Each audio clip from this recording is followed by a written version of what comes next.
Well, hello everybody, and welcome to the 328th edition of the Boxing Asylum Nuthouse podcast. I'm your host, Steve Wellings, and joining me on the call so far, we have Andy Patterson and also Gabe Lewis. Looking forward to a few of the boys joining us a little bit later on.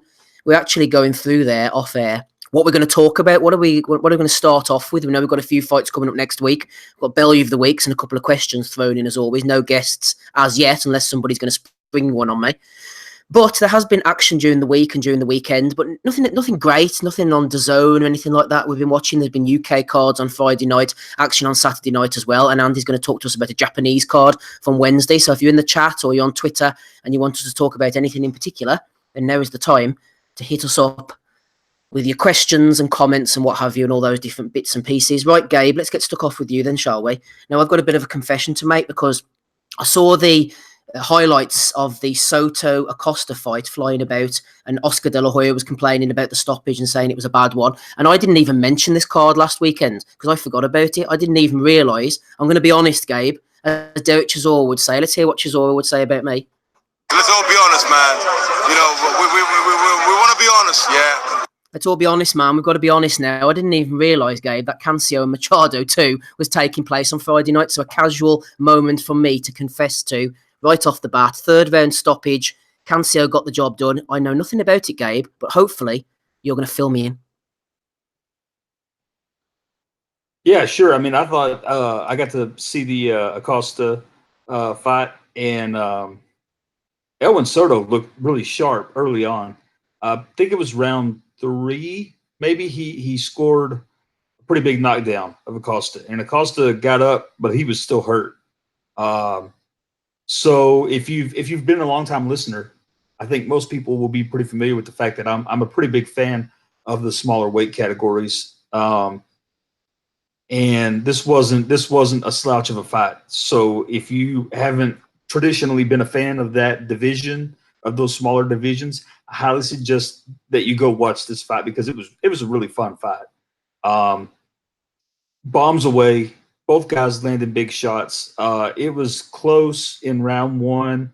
I can't remember what I had. Acosta pulling through late in the fight, just based on the fact that I thought Soto was starting to look a little bit tired. It was good going down. It seemed like it was really a good fight, close fight. From the early rounds and the knockdown. But in the end, as everyone is, I'm sure, aware of by now, Soto got a knockout victory. And I thought the stoppage was really quick. But Acosta had been hurt multiple times in the fight. There was other rounds where he had gotten hit and gotten wobbled. It just seemed like it was still very early to stop the fight because when he got hit with that left hook, so what you saw was Soto was on the ropes and he kind of spins off the ropes to his own left, to Acosta's right. And as he does so, he lands a big left hook. And Acosta was out for just a second. I mean, just a split second. He just stood there and he looked like he was about to go face first.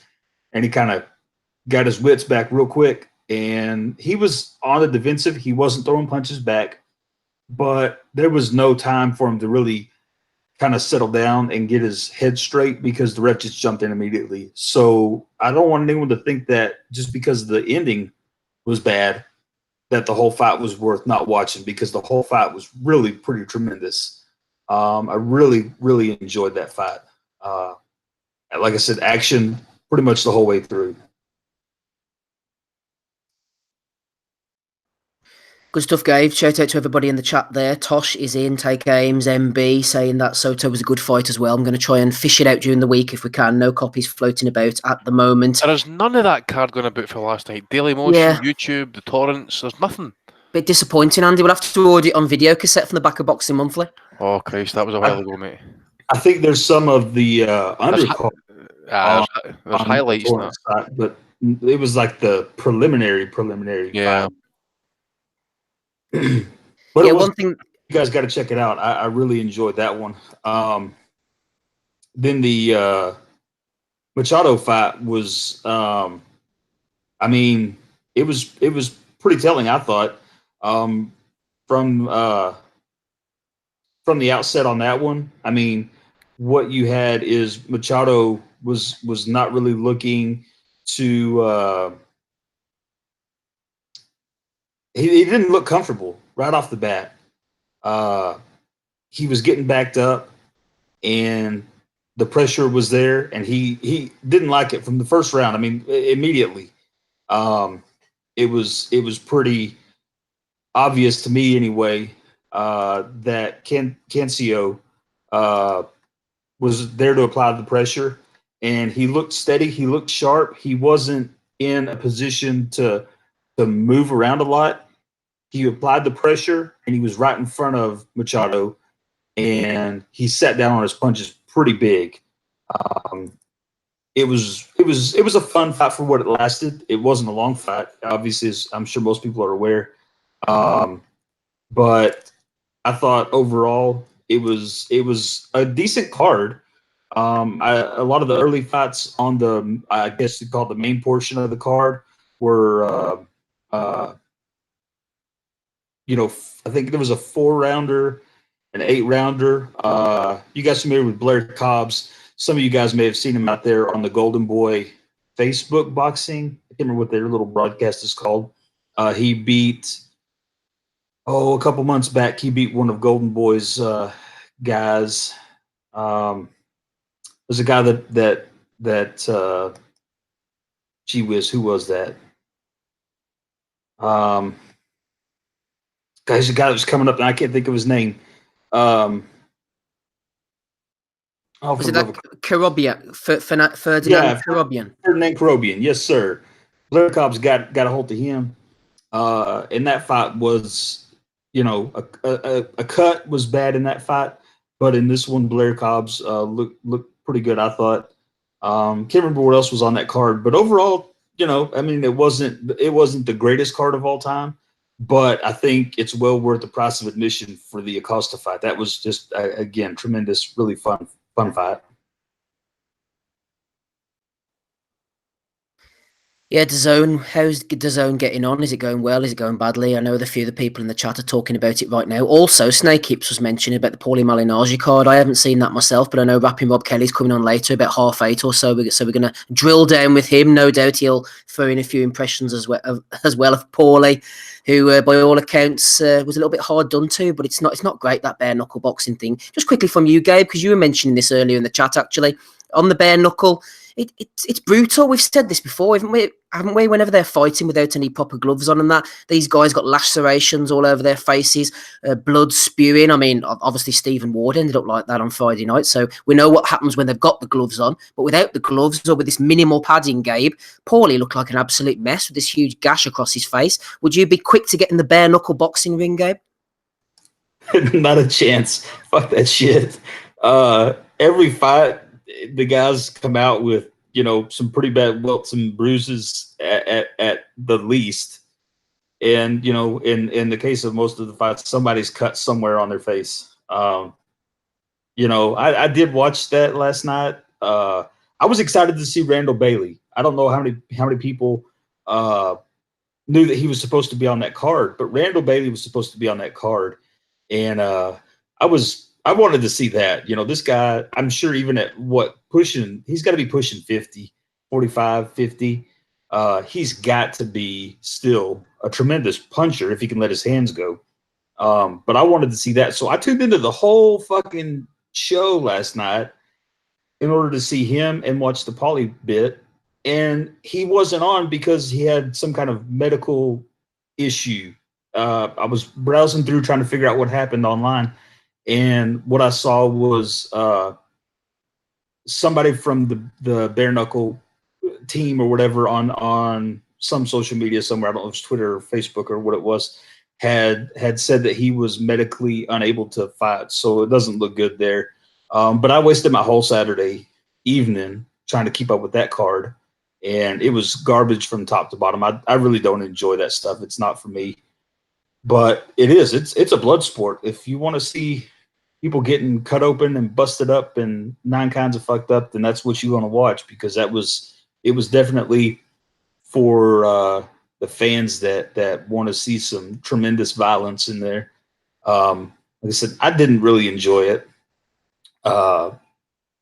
Number one, because something that I was expecting to see wasn't on, but then too with the scoring, I thought was just rubbish. I guess they do it differently there. So if you tune in as a boxing fan, don't expect to understand what the fuck's going on, I guess. And if you tune in as an MMA fan, maybe they have a little bit more grasp on what exactly it was that we saw there. But Paulie, I mean, he was boxing well. He was jabbing, check hooking with his left hand, and I mean, pretty much caught Lobov coming in anytime at will. He did take some hits, but it wasn't ever bad. Like, you never felt like he was getting beat up. So I don't know how the fuck they scored the fight the way that they did. I'll let Rob digest some of that more, but it was pretty brutal, I guess, from start to finish. I mean, there was lots of blood and bruising and busted faces, that's for sure.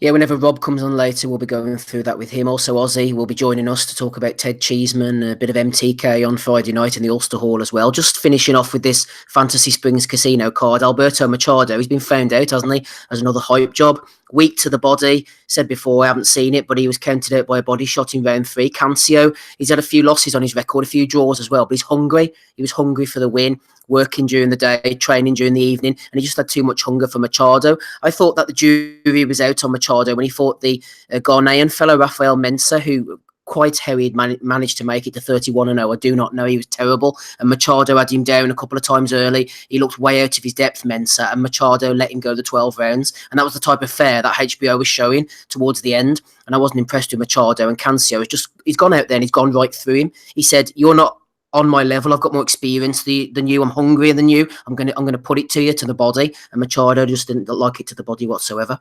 Friend of the pod, Ben from over at Boxing News TV, was alerting me to Reece Mould's performance on Saturday night over in the Doncaster Racecourse. This was the show that Steve Wood was telling us about last week when he was on. 11-0, 12-0 now, Mould, 50% knockout ratio. He defeated Sean Davis, blitzed through him in 4 rounds, so he's definitely one to watch at featherweight. The vacant English featherweight title was on the line there. Hopefully Ozzy will have a bit more information when he comes on later. Andy, let's go over to Japan, shall we? Just before we come back to you, Gabe. Kazuto Ioka, he won the vacant WBO World Super Flyweight title against Aston Palikte. This was on Wednesday. Forgot to preview it last week, but it's something that you managed to catch up with. Ioka is making history over there. Yeah, first Japanese fighter to win. I think it's the 4th world title in the 4th weight class, so it's a bit of achievement for him. Did pretty well. He gave up a lot of size, especially in terms of height and reach, and that, no doubt, after the rehydration and stuff like that. Palikte, very big guy, but Ioka, I thought he was very, very careful, very, very patient. And to be honest, I thought even though he was smaller than him, I thought he actually had the more power. To be honest, I've seen Ioka now probably since his 7th pro fight. I forget when he won his minimum weight title against Yagashi, but it feels like the kid's been running about for years. And he is a veteran now. He's only 30-year-old, but showed the great defensive technique, good footwork. And when he threw his shots, he definitely made them count. Invested a lot with a left hook to the body, which has always been his signature shot as well. We've seen it a lot with a lot of Japanese fighters not really kind of working with the left hooks and stuff. But as I say, he was very, very conservative. Really kind of, as I say, is defensively sound, and his patience paid off in the end. 12-round knockout, stoppage, really heavy counter shot. I think it was a left hook actually, and badly hurt by Palikte, who basically kind of gave up some ground. Ioka straight on top of him, and Palikte he was unable to do anything just to kind of fend Ioka off him, and the referee just steps in and calls a halt to it. And I know Ioka's talking about potentially coming back over to America and stuff like that, but see, to be honest, I'd managed to dig up some information on that. So there have been like 6 Japanese boxers, including Ioka, who've captured the world titles in 3 different weight divisions. Ioka, he'd also he had that good fight with Donny Nietes, and he fell short then as well. Coming off a kind of long layoff, and that, I remember that fight, very impressive against Donny Nietes, and he's come out there against a bigger guy there again. in his next fight. So we've got to give Ioka a lot of credit, as I say, because he's had a lot of kind of personal issues outside the ring. He's had a long layoff, and he's come back, as I say. He's had a tough fight with Nietes, and he's beat and stopped the bigger guy in Palikte. So it's I think he certainly would go under the radar, shall I say, as potential maybe fighter of the year at this point, in my opinion. Gabe, I believe you wanted to come in on, was it Cancio and Machado? You had something to add there, sir?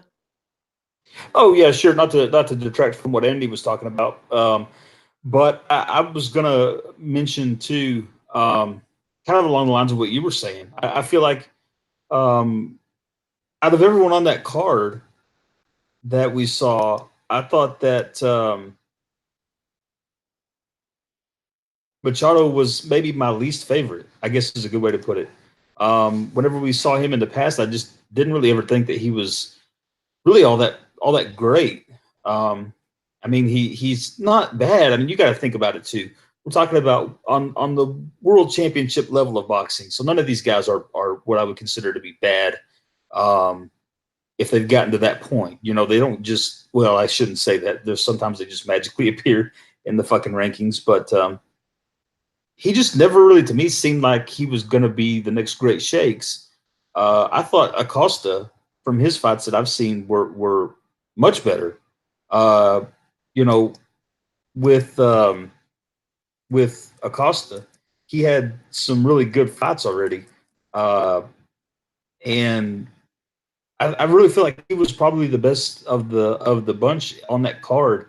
When he fought Kosai Tanaka, that was a really fun fight to watch. I mean, I was really thought that was a fun fight, and that was what, 2-3 years ago, maybe?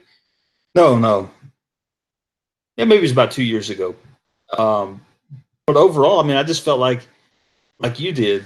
I mean, I think these two losses showed that Machado is going to be able to challenge some fighters on some levels, but he's not. I mean, he got a strap, but he's not top quality. And then going back to obviously to flip back to the stuff that Andy was talking about, I felt like it was, I haven't seen the fight yet, but Kazuto Ioka's been a guy that I've watched for a long time. I have quite a bit of his fights on my computer that I've watched several times. Again, being a fan of the smaller weight classes, it's tremendous action. So I'm really looking forward to that one. And one final bit for the Puerto Rican card there. I believe now is the first time since 2007, maybe, that there's been no champions from the island of Puerto Rico. So I thought Andy might get a kick out of that one.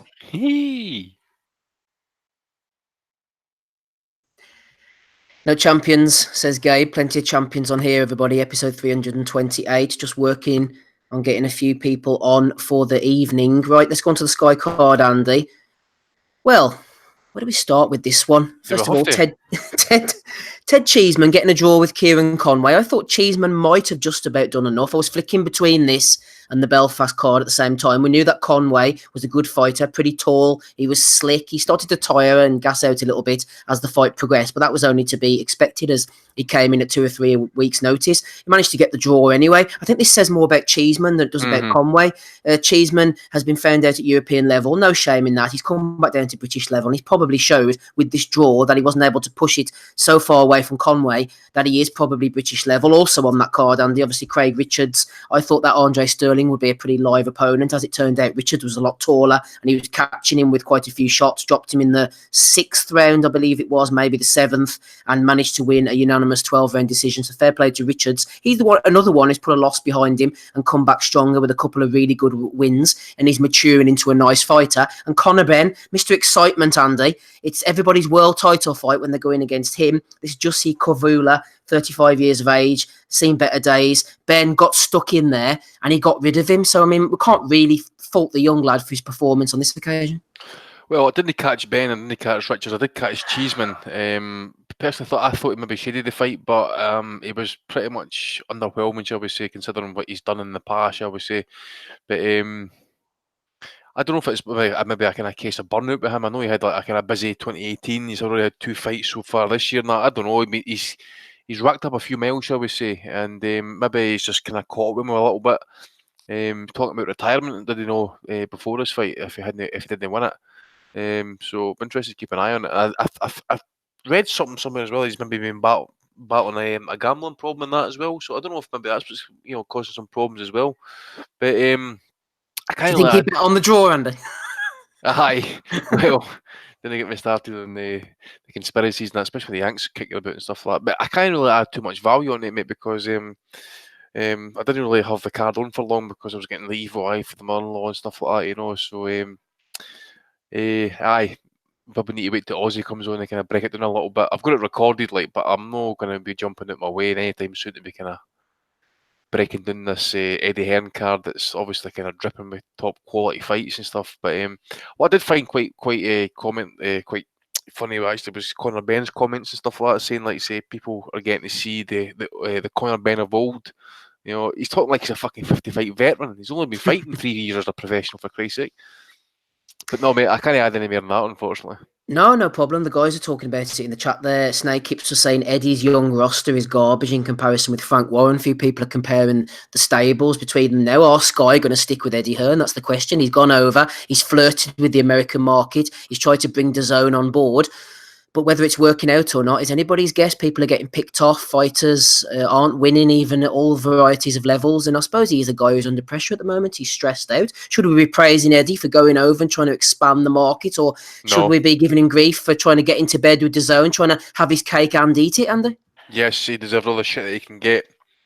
Yeah, see, boss, I kind of had this feeling when he started all his pish with the Wilder Joshua stuff, when he starts, as Hearn does when he doesn't get his own way, that he starts to name calling, the snidey remarks, the digs and all that sort of stuff.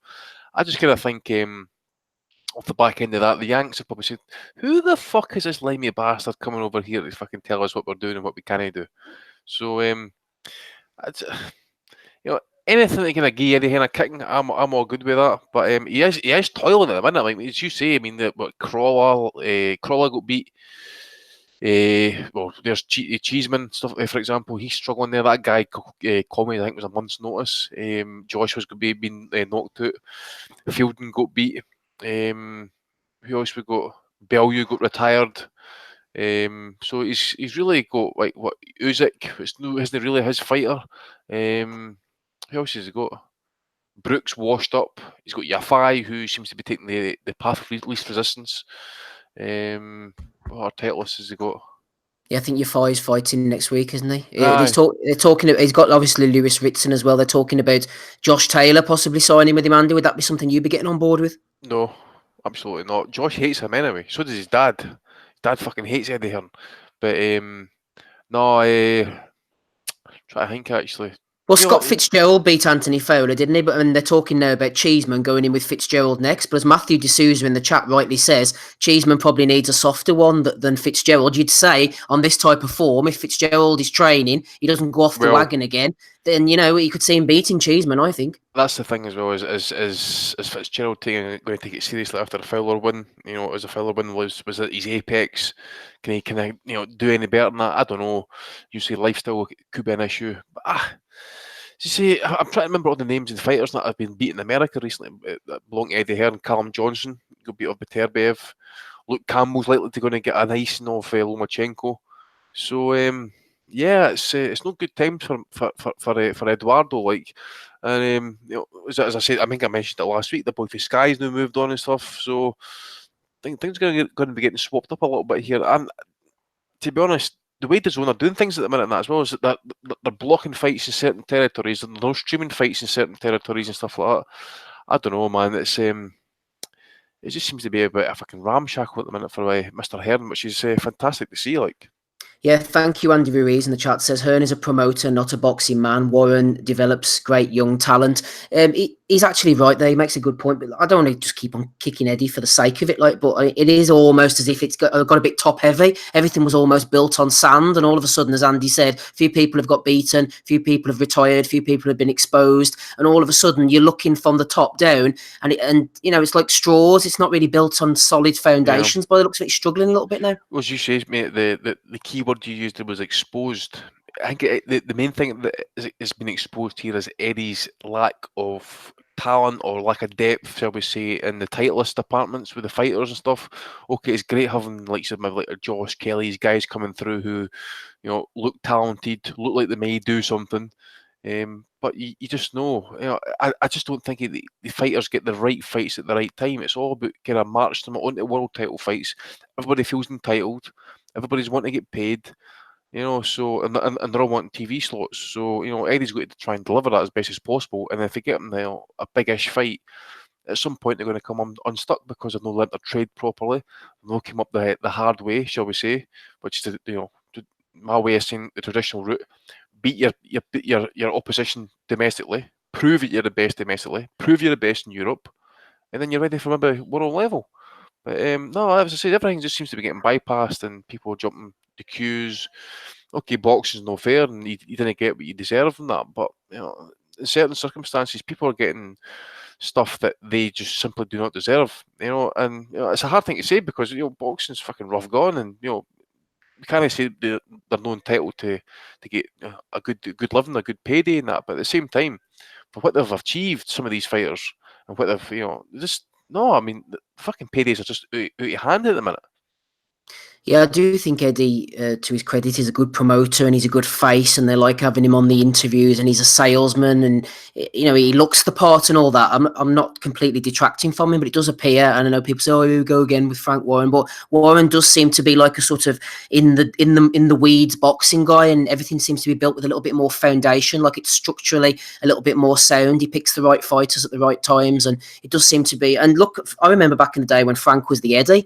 Before Eddie burst on the scene and all the casuals and everything came on board, Frank was the main man in British boxing. He was going around from Sky to Satanta to ITV. He was hated. He was, we've all had the letters coming through and what have you. And now Eddie's on top of the tree, and Frank seems to, he's a survivor. He's still there. But anyway, Gabe, there was something I was going to ask you.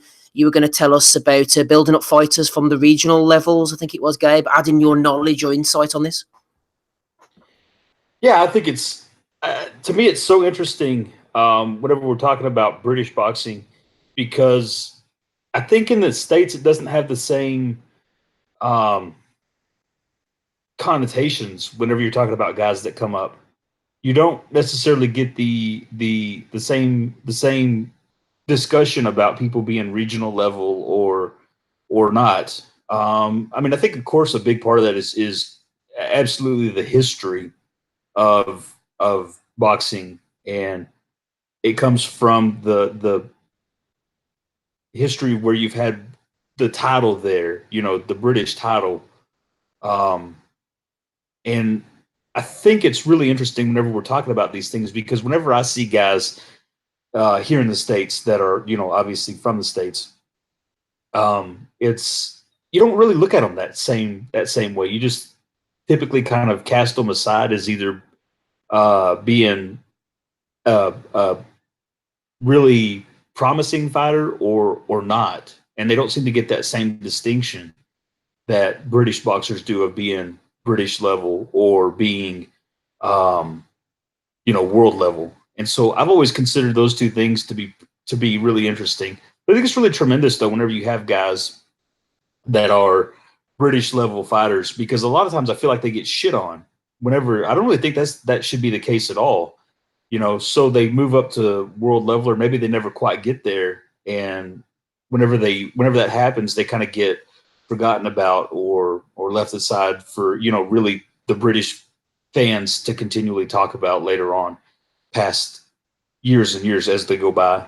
But I always just find it really interesting whenever you guys are talking about somebody being a British level fighter or a European level fighter or whatever smaller, regional level things there are. I mean, we have, obviously the regional titles, the NABF, North American fucking whatever regional top titles, but to me they're not even as prestigious as the British titles, and I think that's a really cool label to have, because that to me says something. It means that you were good and you were a decent fighter and you had some good skills and abilities that helped you get as far as you did, as opposed to being cast off as just not a top-notch fighter, is a term that I commonly use.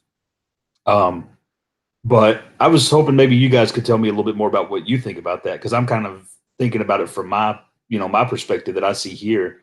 What are y'all's thoughts on that? I mean, is it like I'm saying, is it a little bit more of a history factor? And is it, for someone like me, whenever I hear someone labeled as a British level fighter, is that, they weren't good enough? But how do you guys view those people that don't? I think traditionally, Gabe, the British, sometimes Americans do talk about that in sort of negative terms. Oh, he's only British level. But back in the day, the British title, we've spoke about this before, would have been a really good measuring stick, a good yardstick for how good fighters were. And winning a British title would have been seen as an excellent achievement. But now there seems to be the emphasis that everybody has to be world level. If you haven't got to world level, then you've sort of failed in a way. But being a European champion's okay. Being a British champion, it maybe doesn't have the gravitas now attached to it as what it used to have. But that's a good level, Gabe. I think that sometimes, well, it's only a small island, isn't it, as well, or group of islands. Whereas you guys, America, I mean, look at the size of Texas where you live, for example. It's so frigging big.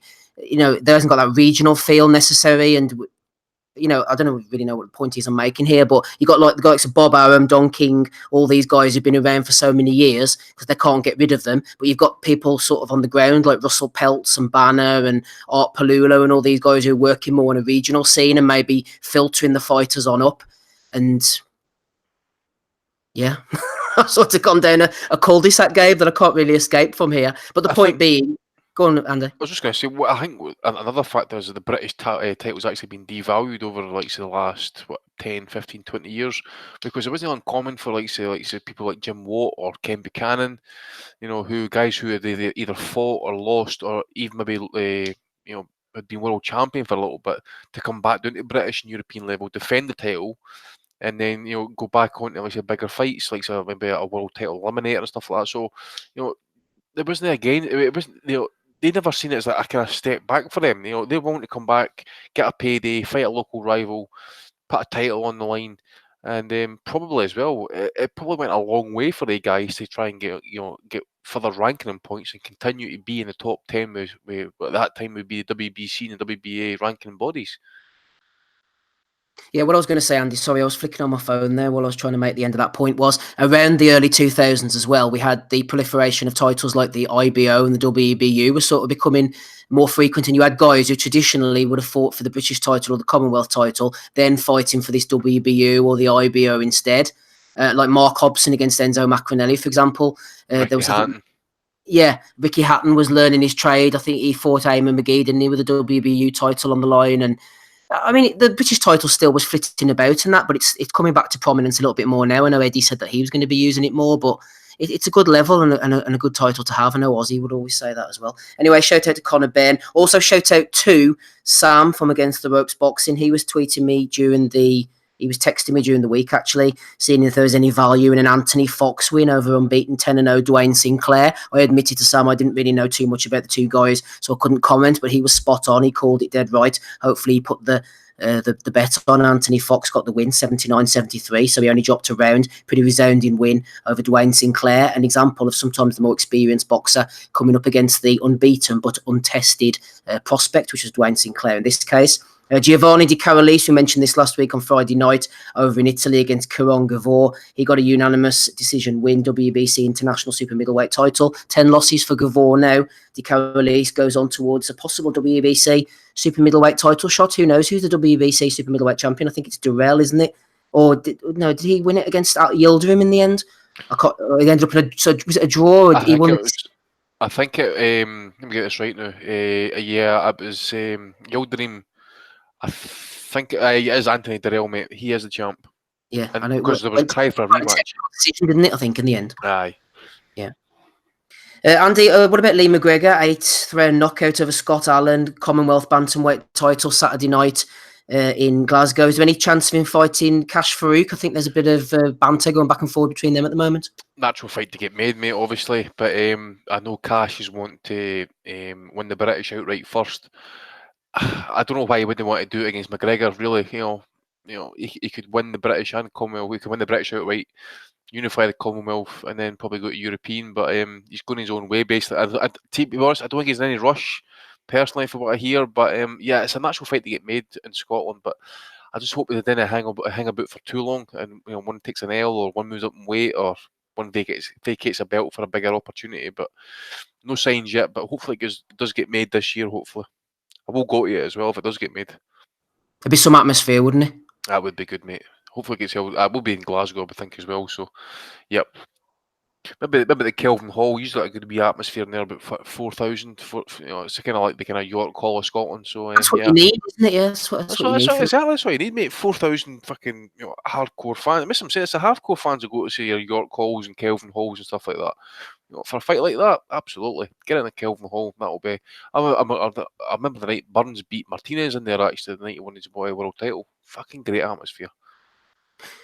Talking of good old venues, good old atmospheres as well, Stephen Ward got a win over Liam Conroy in the Ulster Hall on Friday night. I'll park that one to one side for when Aussie comes on later, hopefully. Tyrone McKenna also with a good victory. And a knockout win for Paddy Gallagher. Great to see Paddy getting a victory. Real good guy, one of the nice guys of the sport. Excellent amateur as well. I think he beat Callum Smith at one point as an amateur.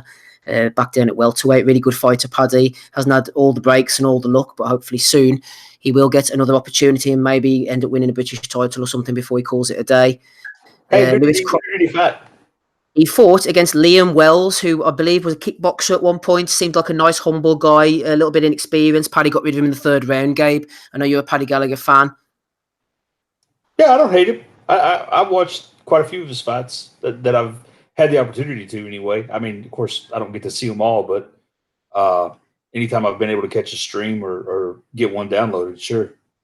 And you're Team Tetley as well, aren't you, Gabe? Big Darren Tetley fan? Fucking A. I think the kid's good. I would love to see the young man get a good shot and do something with it. I really don't like the fact that he's been on the shelf for as long as he has been. I guess to say that, but I mean, he hasn't necessarily been out that long, I guess. But, he had a great fight last year. He should have been back on TV in with another good fight, since then, but he hasn't been on. I think it's terrible. I think that I won't go too far down that road. But I just don't think that he's maybe getting the level of promotion that he could be using right now to help himself and to get advanced in his career. Big shout out there. Yeah, a few guys in the chat are talking about Conor Benn again. I agree with you. Tommy Hearns. I like the way Adam Booth was talking up. Whenever they mentioned Conor Benn against Josh Kelly, Adam Booth, he's a tactician, isn't he? He knows what he's doing. He didn't come out and shit on him and say, oh, no, Kelly would have run rings around this guy. He built it up. Oh, a good domestic fight. He knows that if they build Benn and they build Kelly together, it could make a good, interesting domestic fight in the future. And Kelly will run rings around Benn. I'm not a big Kelly fan, but I mean, there's levels in that particular matchup, I think, and Kelly will outbox him. So Adam Booth definitely knows that. Shout out to H Money, the boxing voice. Hit the like button. Yes, indeed. Thank you to everybody who's there. Snake keeps knocking about. Tommy Hearns, MB, a few of the usual faces. Tosh is in there as well. Let's continue along the action from the weekend. What else have we got then, guys? Big things expected of Sebastian Fundora, 6'7" tall. He looked like a washing line. He looked like a clothesline, one of those clothes poles, didn't he, whenever he was weighing in? How on earth he makes the super welterweight limit, I don't know. But he caused a retirement over Hector Manuel Zepeda, who was 17-0 coming in. He weighed in 152 pounds, 152, 3¼ pounds, Fundora. I don't know how the hell he gets that. I know I didn't watch it either, Gabe. I am interested in seeing Mr. Fundora, though, who is all arms and legs, as I mentioned last week. I did see it. It just wasn't all that shape. Come on, then. How far is he going to go, do you think? The sky's the limit. Well, he's already at the sky, right? So, I don't know. I mean, I saw it. Yeah, I think he's, it baffles me sometimes when I'm watching some of these guys. You know what he reminded me of the other day? Not necessarily in level of talent or abilities, but he reminded me of fucking Paul Williams. I used to really enjoy watching Paul Williams fight. But I always thought that Paul Williams was just so daft because he has long arms. He's got height. And he couldn't box outside to save his life. I mean, it was, so confounding to watch him. Now, I get it. Sometimes you got to be able to do different things, and sometimes you want to mix it up inside and then go back to fighting outside and back and forth. But Paul Williams, he made his fights much harder than they should have been by any rights. And that's how I feel about the Towering Inferno here. I watched him, and he wouldn't punch outside. He was trying to get inside a lot. I mean, he did land a little bit from mid-range and a little bit outside, of course, because the situation dictated it with who did he fight? Zepeda moving around. But he just he was so focused on trying to get inside the fight. And I got to be honest with you, I don't see him doing too great in terms of whenever he steps up and starts really competing at the highest levels, just because I just don't see it. He's I don't know, just the way he fights inside. He's not a bad fighter at all. I don't mean to make it sound like he's terrible and is not worth a watch, but I just can't endorse him from what I've seen so far going on to great things, because he just has, I mean, it's just rubbish watching him, because he should be able to box from outside. Somebody needs to take the kid to a gym and fucking train his ass on how to jab and how to use his length and his height, because he's got tremendous attributes, and I don't know if he's ever going to be able to make the best of them. I wonder, Gabe, if it was an issue. Whenever we saw AJ boxing against Ruiz, I mentioned it on the night of the pod. He seemed awkward, as if the way he was hunching his shoulders and he was having trouble punching down. People automatically assume stand on the outside. It's easy enough. If you're a good boxer like Lennox Lewis used to be, with an excellent jab, you can just keep them on the end of the jab. But sometimes it looks awkward for guys. Like Lewis had a lot of trouble with Ray Mercer, for example. Guys who are there finally bull rushing you all the time. It maybe is awkward punching down, and maybe Fundora. I mean, he's just so big, and the guys are so small compared to him. And he has these huge arms and these huge legs. It's just physically difficult for him to maybe box on the outside. As stupid, Gabe, as that sounds. Well, no, I guess maybe you're right. I mean, I hadn't considered it like that before. I mean, your kind of simple analysis would tend to believe that somebody with a long reach and a height advantage should be on the outside. But, I don't know. Maybe you're right. Maybe it is a little bit more difficult, because he was fucking head and shoulders above his opponents. So I feel like, though, from watching for quite some time, and getting bits and pieces of knowledge over the years about kind of what you see and what's happening, and hearing experts talk about it, and those kind of things. I mean, they always talk about how it's difficult for a guy to punch up to someone that's taller. But I mean, I guess if you're talking about, I think he would be fine on the inside if somebody's rushing in at him. But I do think it's going to be hard for him to continue to do well if he doesn't learn how to do it from the outside to some extent. Does that, if he consistently goes on the inside, somebody's going to wreck him, because they're eventually going to be able to get to his body. He's so long and tall, and I just don't see a way that he shouldn't be able to at least have some skill at that area, where the other night I didn't really feel like I saw a whole lot of any skill from the outside on him. I guess, like I said, you may be right. It may be a situation where he is so much taller than most of his opponents, and it's such a tremendous difference. You don't see that really in any weight division. That kind of height difference. But I just tend to not think it would be as hard to punch down at someone as it would be to punch up. But his opponent was moving away from him, so I felt like he should have been able to box a little bit on the outside and kind of work. But he followed. He didn't really cut the ring that great. He did in a couple of spots. I guess he is still young, and they're not hyping him up to be the greatest thing ever. But if he continues, then he's going to need to work on some of those, I call them basic skills, like cutting the ring whenever somebody's moving, or, just being able to jab and keep somebody at the end of your reach.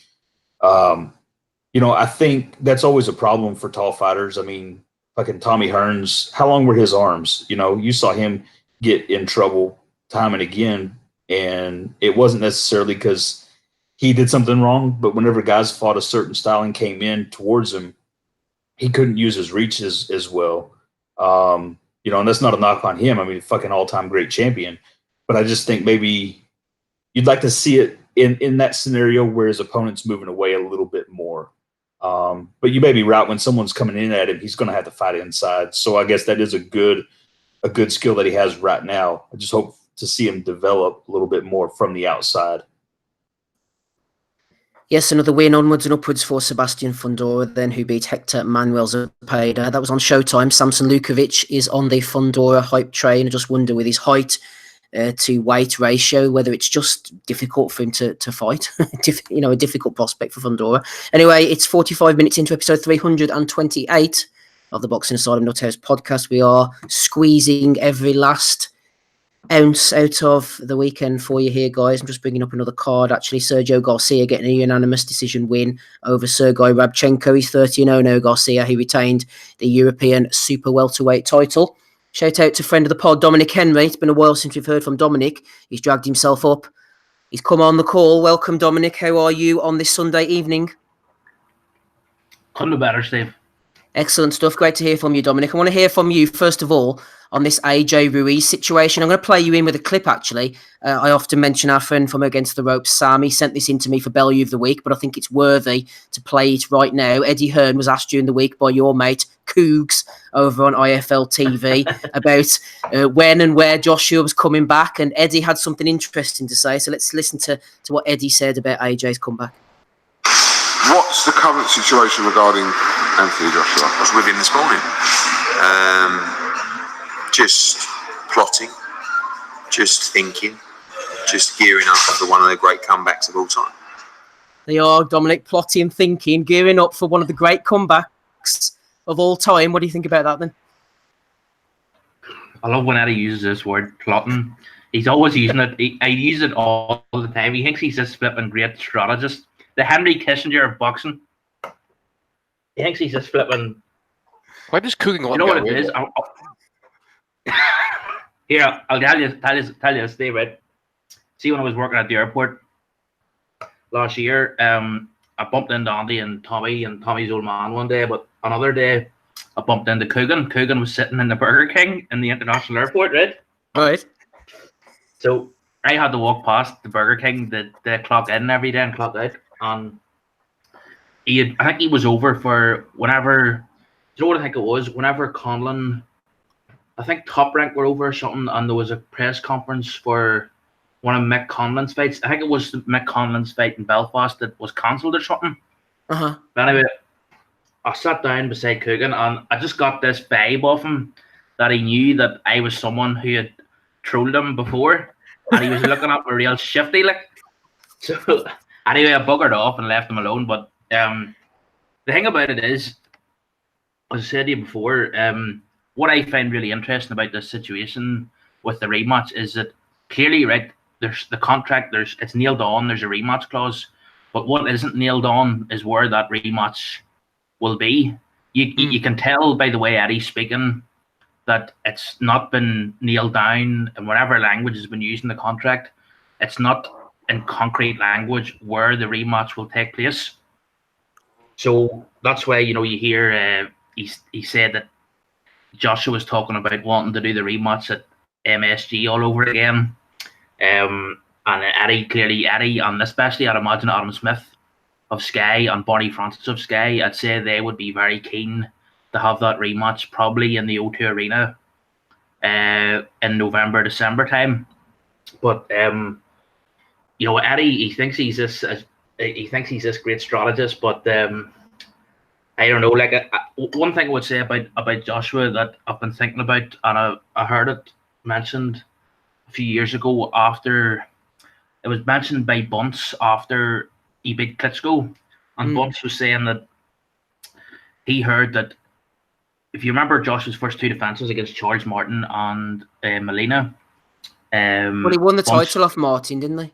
He won the title off Martin, sorry, and the first defence was against Brazil, and the second defence was against Molina. And Bunce was saying that the reason that they picked two of the, two really, those opponents for his first two defences, they weren't the most dangerous opponents in the world, and the reason for that was because around that time in training, it was at that time that we've heard the stories about Coley dropping him in sparring, Dubois dropping him, and doing him over with the jab, and Bunce was basically saying that Joshua's confidence was at an all-time low around that time because these things were happening in training, and hence why they picked those type of opponents for his first two defences. Hence why they actually even took the Martin fight, because there was probably more dangerous fights other than Charles Martin, not for the world title, but fights that would have been, like, I think around the time he fought Charles Martin, there was maybe also talk of fighting Kubrat Pulev, because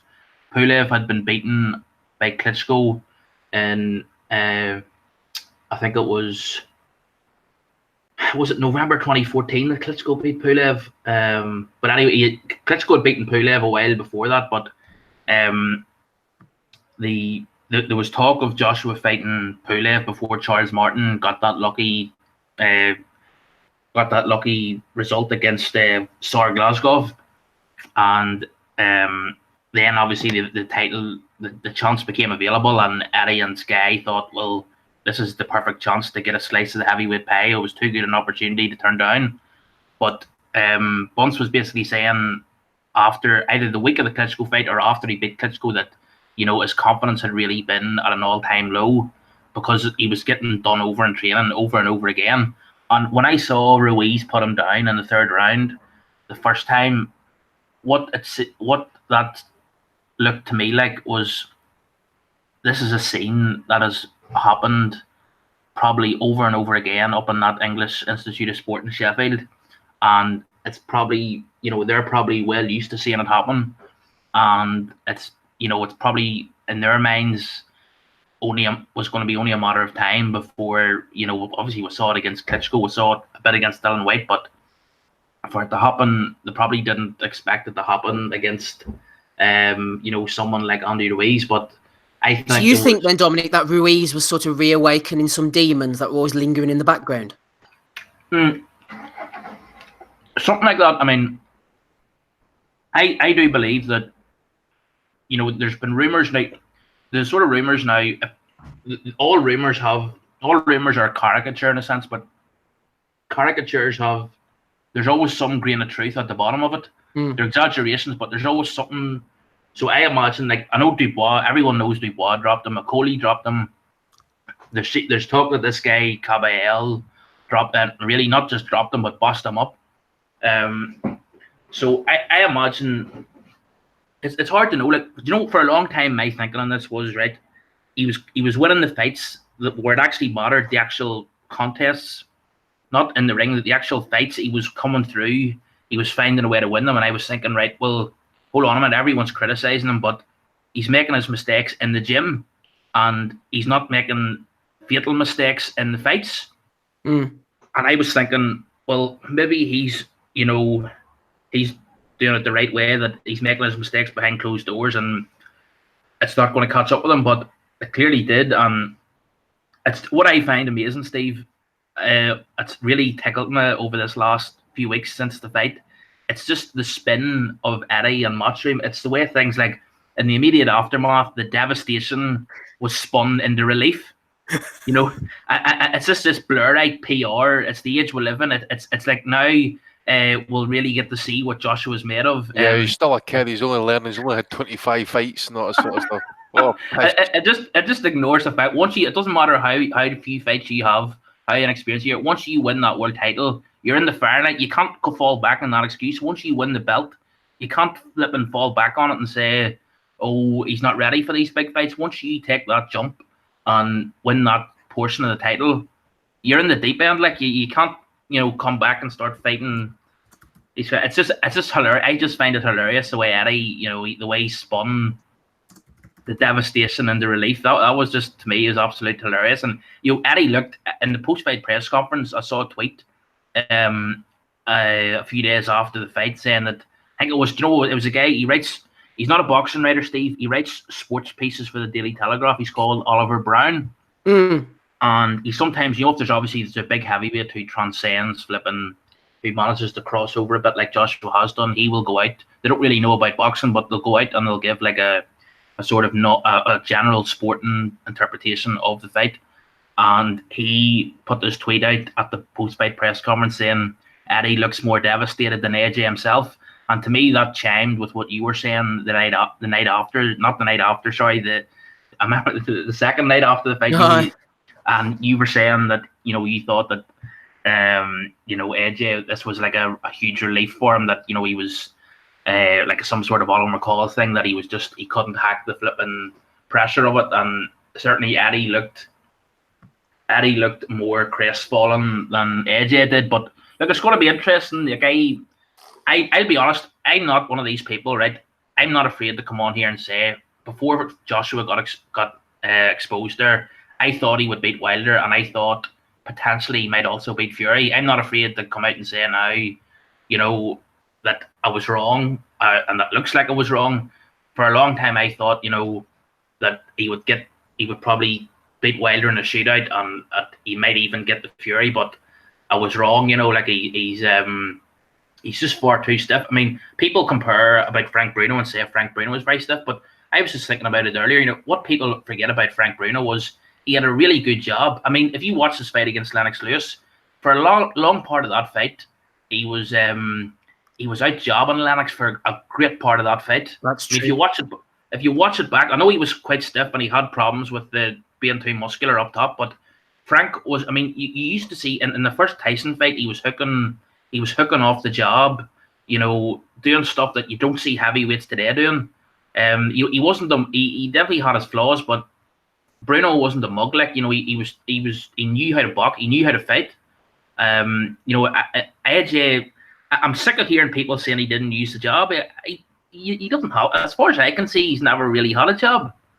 I've never seen any. The only sustained evidence I've seen of Joshua using the job was the Parker fight, and we all know in the Parker fight he was helped out by the referee, who every time the two of them touched, he was flipping, jumping in and breaking them up, So it's, I don't know if the changes Joshua needs to make, I doubt that he has the time to make them, to jump in. It could be a pricey, what happened to Price against Tony Thompson. It could be that all over again, We thought that actually, that was mentioned, yeah.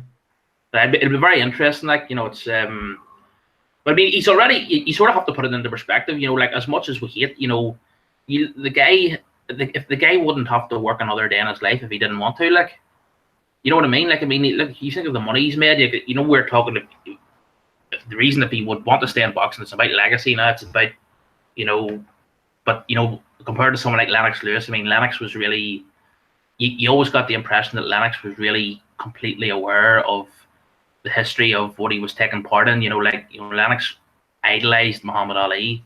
He knew his history and he was really interested in the legacy and all the rest of it. You don't get that same impression with Joshua. He's, I don't know whether they call it this millennial stuff, that he's a millennial and that stuff doesn't. The thing is, Dominic, the way I look at it as, it was the same whenever Joseph Parker, after he lost to, I don't know if it was AJ or whether it was Dillian White, and they said, oh, he's made so much money now, they don't know whether he wants it anymore. I mean, I remember back in the day, I was shit at boxing, and I remember when I was sparring with Big John, shout out to Big John back in the day, and he hit me with a right hand, and I had like a flash go across my eyes, and I thought to myself, whoa, this is a bit dangerous, man. I don't like this. Imagine that. Say you're AJ, you're getting hit by Ruiz and you have a bit of a headache or whatever, and you've got $150 million in the bank. Do you really want it? You know what I mean, Dominic? You know what I'm trying to say? Do you really want it?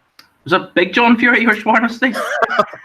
I don't think I'd be sitting talking to you now if it was Big John Fury.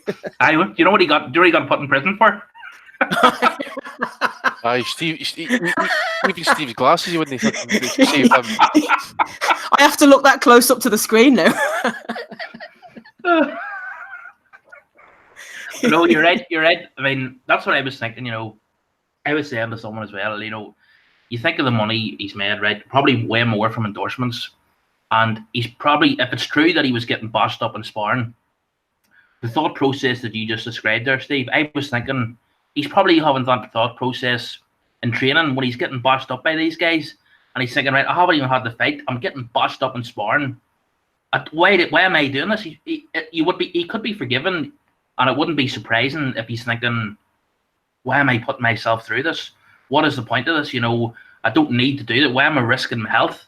If you can't see, if you're not motivated by wanting to, that legacy thing, or, wanting to be remembered, it's, you sort of have to ask the question, what am I doing it for? And, you think, has he got too much too soon? And those things are those are human frailties. And but they are the sort of frailties that it doesn't seem as if Fury is vulnerable or susceptible to the same sort of, frailties. And that's probably because Fury hasn't earned the money that Joshua's earned. I mean, Joshua's probably, he was earning 20 and 30 million from, the last number of fights consistently. So, I thought the same, that, if you're in that sort of really hard fight, then it's not like Morales versus Barrera, where there's pride on the line, and there's that sort of racial element. And Barrera you saw Morales as one of those indigenous Aztecs, and one of the Indians, and Morales hated this. And you got the impression they were going to fight to the death, but yeah, there was all sorts of things between them, wasn't there? There was indigenous races and poverty as well, wasn't there? Barrera, I think, was from quite an affluent background. Yeah, he's a middle class lad from Mexico City. He trained in the law, and I remember Barrera. Do you remember Barrera slapping him? Barrera slapped him at the kickoff press conference. It was unbelievable. It was proper hatred. They squared up, and he slapped him. He properly caught him, and then it was too quick. Morales didn't have time. The heavies were in between them, but it's all a world removed from AJ. It was very strange, I don't think getting rid of Rob McCracken, I don't think that's the right option for him. But there's talk that he has all these other people coming in anyway, but it's hard to know. That's also a very, in fairness to old fish eyes, Frank Warren, I don't like a lot of the carping that he does about AJ, but I'll say this here. One thing I think he does have a point about in this day and age is AJ training at that English Institute of Sport, which is taxpayer funded. I'm not being funny here, but that's not look at the money.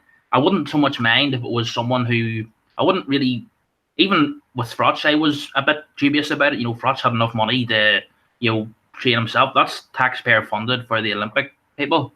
Why is Joshua, why is he getting those training facilities free? I mean, everyone else around the country has to do it the other way. Access to the best doctors. Yeah, psychology. He's training with that same psychologist that, remember after the first Frotch Groves fight, and Frotch was using that GB psychologist to have up there at Sheffield.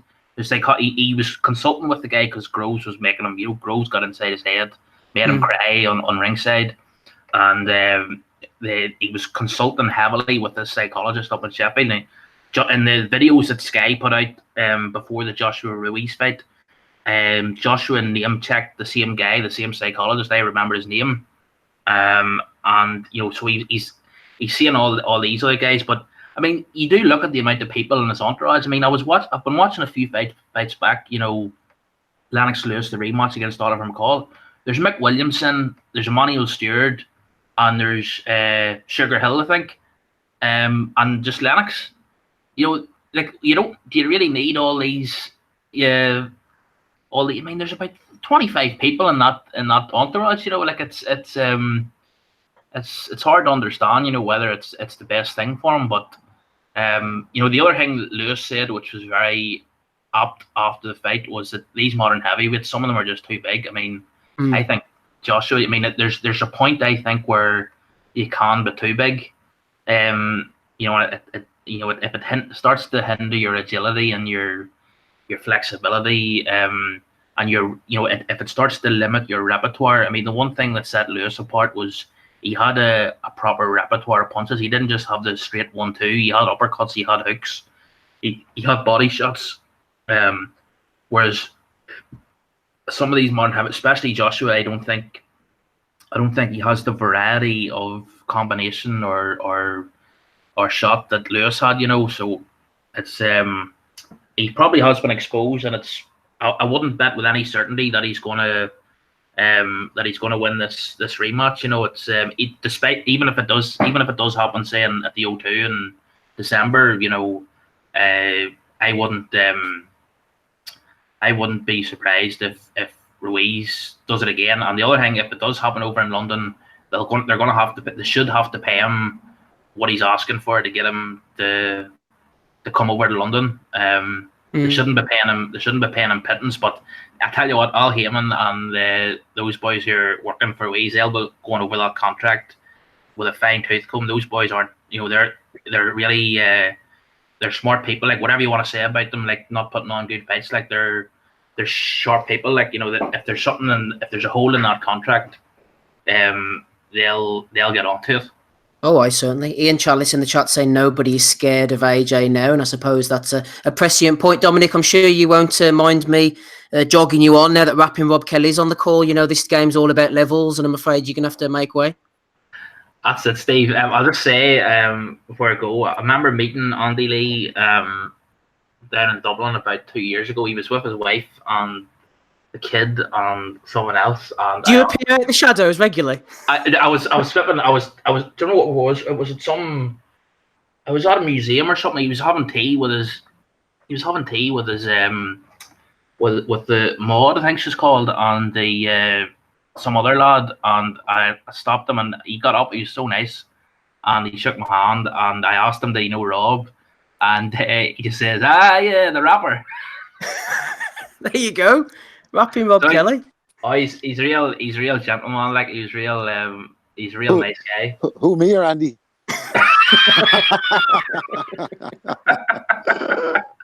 There you go, Dominic Henry, everybody, celebrity stalker to the stars. I only stalk Guri and Andy. What's your Twitter, Dominic, in case anybody wants to give you abuse? Sorry, give you a pat on the back. Flipping, let me see. Dominic_GW. And how many times daily would you tweet on average? Well, I'm more retweet. I don't actually tweet. I just sort of retweet. Let me see. I would probably. It depends. Usually about, I'd say, 3 or 4 times a day, but it's mostly Brexit related. You know, like me and Smitho were banging the drum for a clean exit. So it's more of that stuff at the minute. I wouldn't really retweet. I haven't been retweeting much boxing stuff, but yeah, I haven't been on top of stuff for a while now. The way the way I would like to be on top of stuff, but yeah, the thing I'm looking forward to for the rest of the year is Taylor and Prograde. That's the one I'm looking forward to. That's I cannot wait for that. That's gonna be that's such a good fight. So it is. It's an excellent fight, and we're going to get you on to preview that one. Don't be a stranger, Dominic. Don't leave it so long. Next time, we'll get you back on soon. Take care, fellas. All the best now. Cheers. Bye. Cheerio. There we go. An exit from Dominic there. But joining us is the main man, Rapping Rob Kelly. Come on, then. Let's hear the impression then, Rob. What was going down with old Paulie over the weekend? It's funny. I found that funny, to be honest with you. I haven't seen much. I know you're all on the edge of your seats there for episode 328. It's been such a busy week of top-level pugilism. We're having some great fights. We've even got Rigo to look forward to on Sunday night. So sky's the limit. I did actually see this card, and I thought there was a bit of karma there because, like, if you have eyes and you watch the fight, you would have thought Paulie won, even though it looked like... Can you hear me, yeah? Yep, we can hear you, Rob, loud and clear. Sorry, I'm having a bit of a mirror here. It's absolutely pissing rain. Yeah, so if you had eyes, like you thought he would have won the fight, but I don't know what way they're fucking scoring that farcical Savage's sport. It's a fucking joke. Lobov was missing everything. He hit him a couple of times in the clinch. Manlazi looked like he broke his right hand fairly early and was just using his left hand, and he still appeared to outbox Artem Lobov. But the decision, did you see that? Anyone see the face on Paulie when the decision was announced? I've seen I've seen it on Twitter, yeah. Oh my god, it was amazing. Like, his fucking eyes, he was like, I can't believe this. I couldn't control the fight. I put my hand, and honestly, I thought maybe I'm a 2-time world champion. This is beneath me, and I apologize to boxing. But there's a bit of karma for Paulie for his behavior in the run up to this fight, and since the McGregor spar. Like, I've no doubt he probably handled himself very, very well against McGregor in those spars behind closed doors. But the way he's gone on in the last 2 years has been just downright creepy. So he got a few smacks and he came out on the other end of an L against Artem Lobov, and he's going to have to go live with that one now. Like, so Lobov, interestingly, then afterwards called out Amir Khan in the boxing ring. So he doesn't want the bare knuckle. He wants a gloved match against Amir Khan. I think that might be a step too far for him. I think losing a bare knuckle 5-rounder to Paulie Malignaggi, who was 38, and his last fight was against Sam Eglinton. Maybe giving him false hope of a win against Amir Khan. Like, I mean, surely Artem Lobov would get absolutely pulverized in that. So we'll see when Amir wins this WBC Pearl belt, and that's all. You know, he could go for all the marbles, Lobov. Like, but it's a sad state of affairs that a couple of weeks after Wilder, Fury, and Joshua were leading off with Artem Lobov and Paulie Malignaggi in a fucking bizarro world bare knuckle boxing contest. I heard just on that as well that Randall Bailey was pulled off the card. Thank fuck for that. Because I saw a still of Chris Lieben. I think he's a UFC guy, who was in the back of an ambulance on his way to the hospital after his bout on the card that I didn't even watch. But if Randall Bailey starts hitting people with no gloves, someone's going to die, or someone's going to get a serious brain injury, and I don't like that sport at all. I think it's, you know, obviously we're covering it because Paulie and the comedy factor and where's your balls, Conor, and all that. Like, but Malignaggi should know better, and you know, I think he was doing it to kind of they obviously waved a big check. Rob, we're starting to lose you. You're being silenced by the Illuminati. Sorry, can you hear me now? Yeah, can hear you now. Yeah, no, I just want to make the point, like, on Randall Bailey and the likes of those guys, like ex-pro fighters with that heavy hitting hands, like that can hit that hard, that are possibly going to be fighting wrestlers in bare knuckle boxing matches. It's not going to end well, and someone's going to get seriously hurt. And I don't want any part of it. I don't want to watch it. I don't want to give it any publicity. I just want to kind of it to go away, because it's very, very dangerous, and it's not entertaining. It's fucking savage. Like, so that's that really. And apart from that, I saw fuck all else. So let's see if we can wing it through till 10 o'clock. It's 9:15, Rob. We're doing our best. There's rapping Rob Kelly on the call, everybody. Episode 328, alongside me, Gabe, and Andy. Forget about Lobov. It's all about Dave Loback. We were trying to get him on earlier, but he's not feeling very well. Derek Chisora sent in a message, especially for you, Dave. This is what Derek had to say. You're a fucking bum. You're a fucking asshole. I hope you fucking die. That's a bit harsh from Derek, but there you go. I mean, he's had his say on matters. Wise words from Rambo there. Right. Oh dear, let's go on to next week's action then, shall we?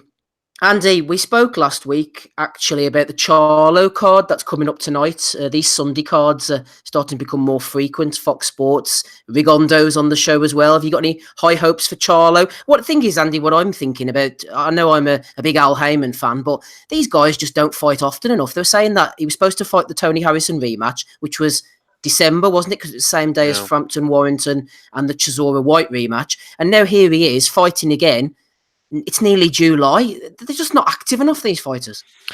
Yeah, that's it's always a problem with the PBC fighters. And again, I can't try to think of this opponent that Charlo's fighting. I don't recall seeing him.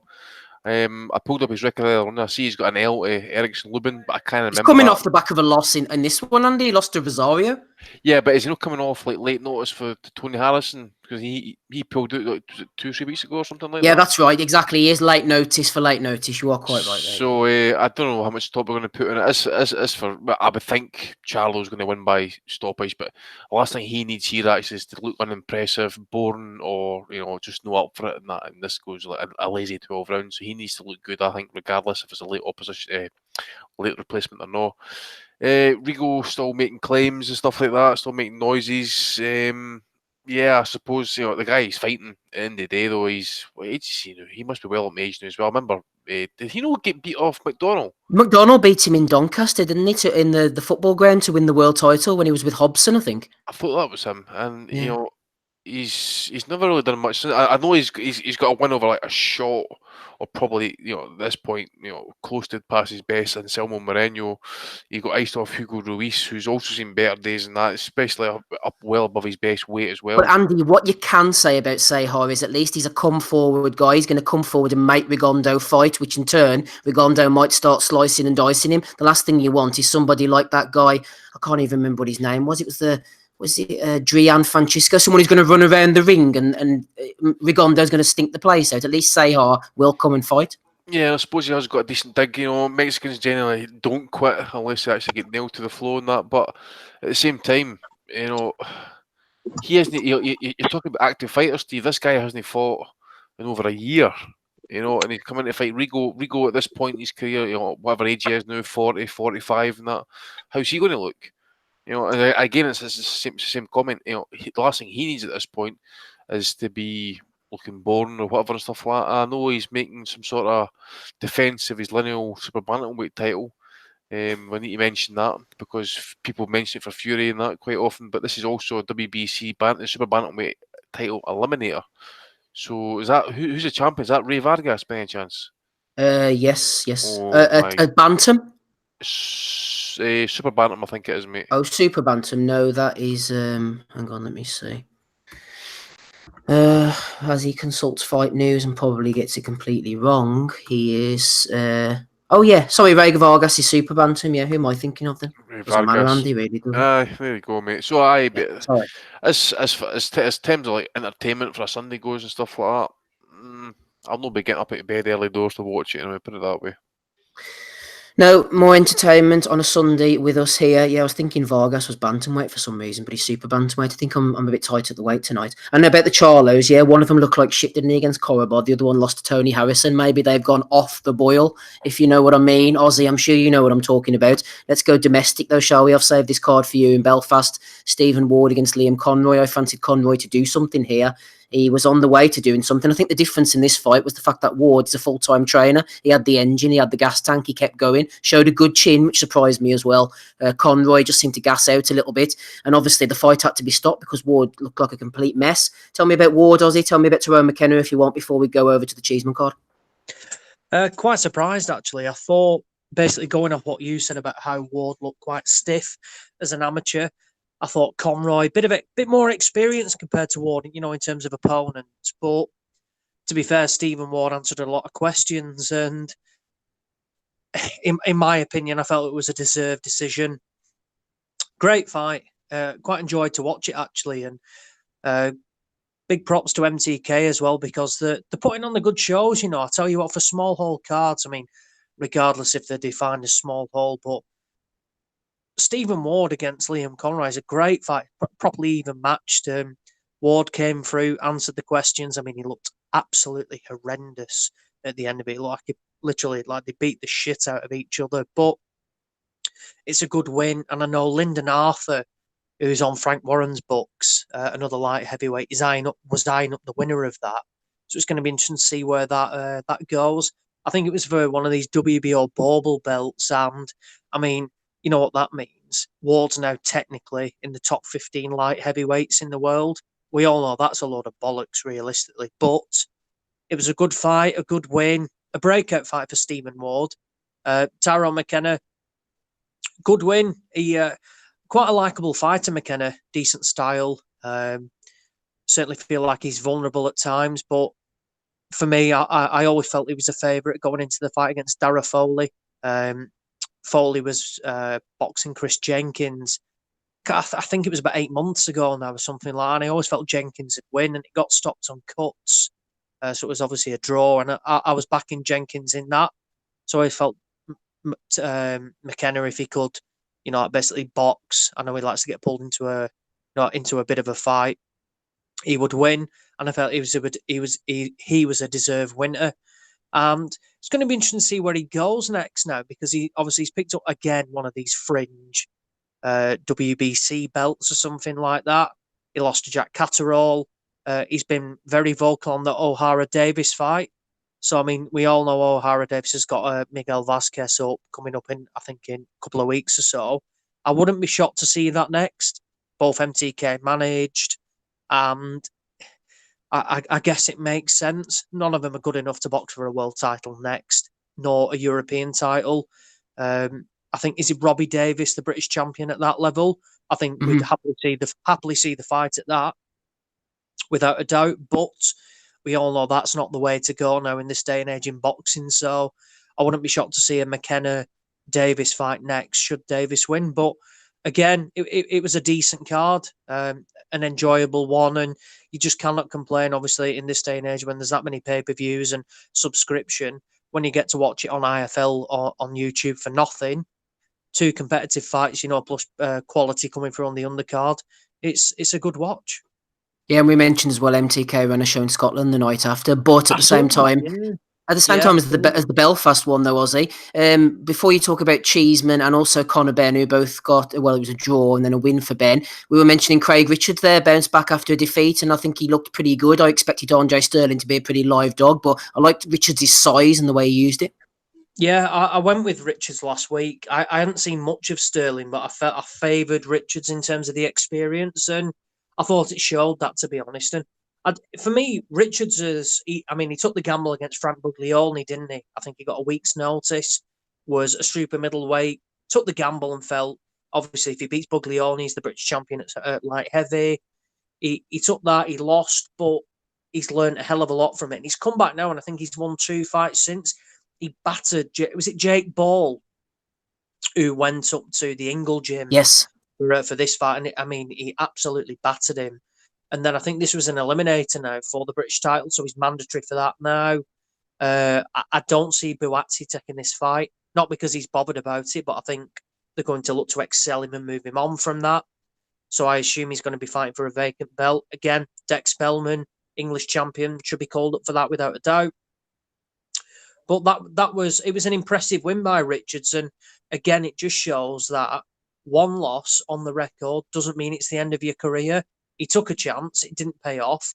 He's rebuilt.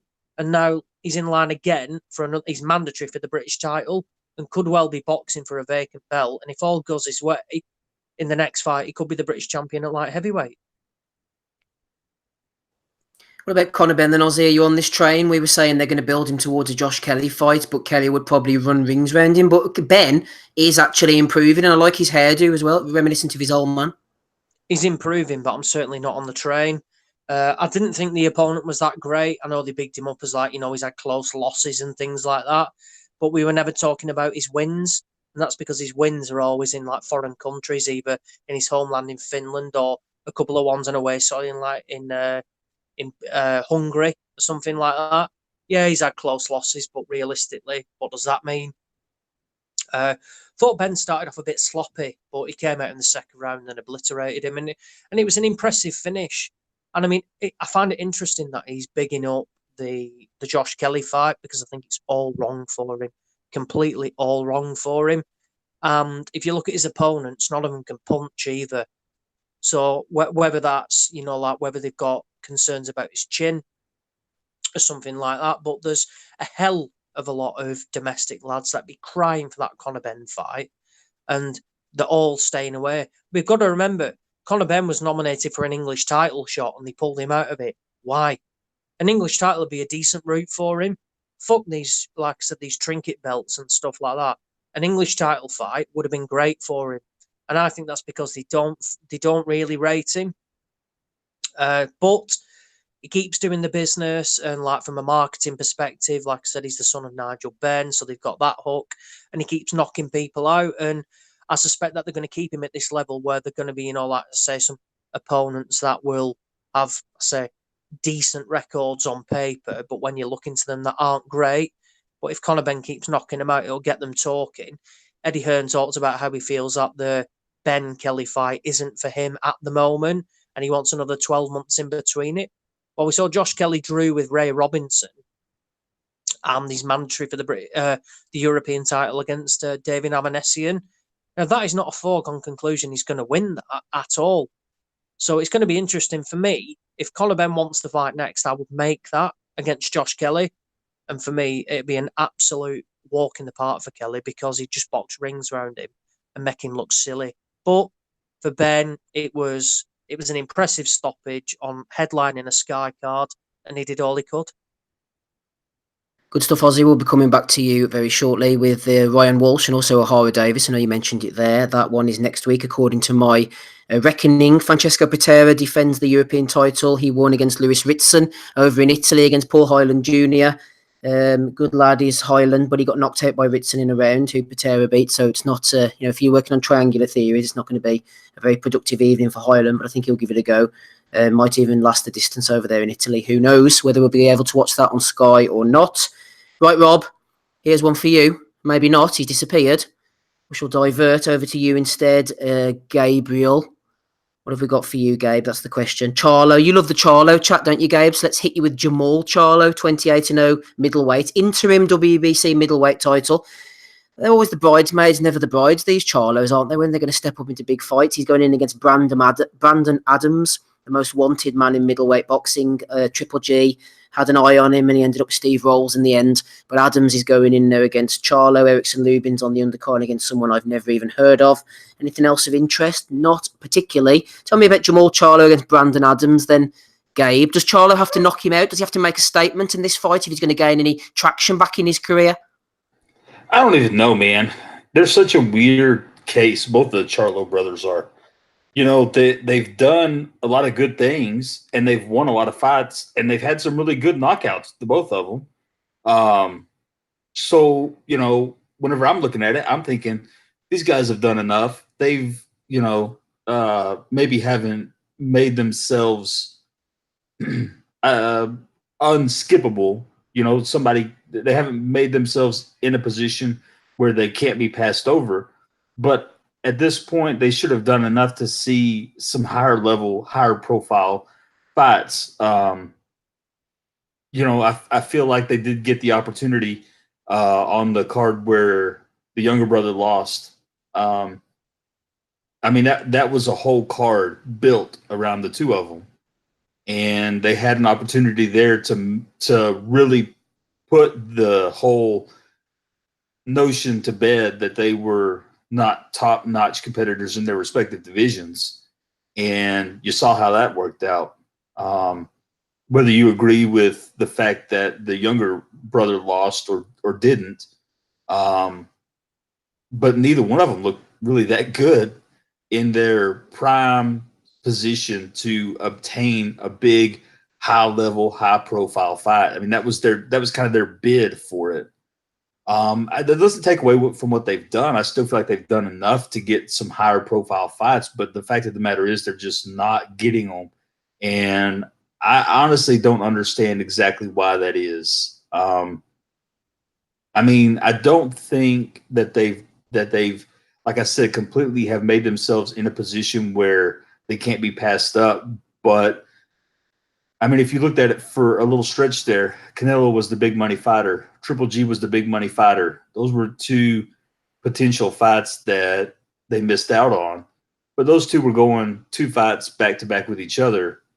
And then the setup has been for them to go together for a third time, which again, to me, is kind of keeping other fighters out of the loop. I just feel like I feel like they've done enough. They should get some high-profile fights. Now, granted, if they come in this time and they look good, they look sharp across the board, then I think you've got to seriously consider somebody giving them those high-profile fights again. But they're not pay-per-view caliber fighters. I don't want to go that far with it. They're not going to be guys that are going to get their own pay-per-view show. They're going to be on somebody else's pay-per-view show until they reach the point where they can fight a Canelo or a Triple G or a top level opponent that's the big money draw. That's the only way they're going to get to that level, and they're not there yet. So I don't think they're prime players for pay-per-view. I don't know that they'll ever really be pay-per-view type fighters. Again, with kind of what you're seeing, I believe that Errol Spence's next fight is supposed to be on pay-per-view. Canelo doesn't do pay-per-view now, so I guess take that for what it's worth. It just kind of depends on the whole scenarios around the both of them. But I don't see them after these fights going up and stepping up and getting a huge, big, high-profile fight. they're kind of middling opponents right now. You know, they've done enough to look good. They've done enough to be dangerous, but they haven't done enough to keep themselves in the spotlight and obtain those fights, which is not an easy thing to do. You know, I don't want to make it sound like a knock against them. It's just not an easy thing to do. Yes, everybody knows I was very much on the Charlo hype train at one point. Thought they were going to be the next big thing. Unfortunately, my hype train turned out to be a bit of an L train. I suppose the Charlos are both there still, maybe lumping coal in the furnace. Avni Yildirim as well, yeah. He's collecting tickets, and Adrian Broner serving on the T-trolley. This is my L train, very much in full flow. Don't follow me, everybody. Do not follow me.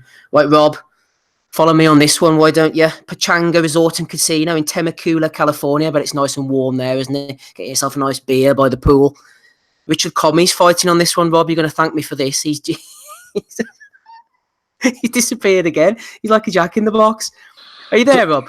Do you know what? I'm going to have to switch headphones. The headphones keep fucking bringing up my iTunes on their own. I think the wires fucked in it, and it's every time the phone moves, it's kind of activating iTunes. So I'm trying not to. Well, Rob, I was asking you about the Richard Commey Ray Beltran fight. Have I infected your phone with some kind of deadly disease? Well, you're on a roll with me anyway. I tell you, you're saving all the best fights for me. This is a rematch, is it not? I can't remember, to be honest. Have they fought before, have they? I feel like this is a rematch. This is as much as I care about it anyway, is that I feel like it's a rematch. I was looking at this today when I was trying to look at the results and the fights coming up for next week. And I was really hoping you were going to come to me on this one. No, I don't think they've fought before, Rob, according to my research here. Commey has 2 defeats, one against Easter and one against Shafikov. Yeah, that was contentious against Easter as well, wasn't it? No, I think Beltran's an okay champion. Commey's a capable guy. Could I give a fuck about this fight? Absolutely not. Does the winner have a chance against Lomachenko? Not a fucking prayer.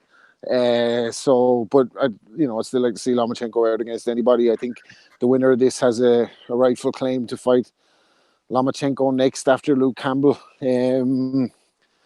But couldn't see either of them giving him a test, to be honest with you. So it's kind of a keep busy fight for both of them. A defense, I don't care, man. Sorry, I'm trying to show some enthusiasm for this fight, and I have zero.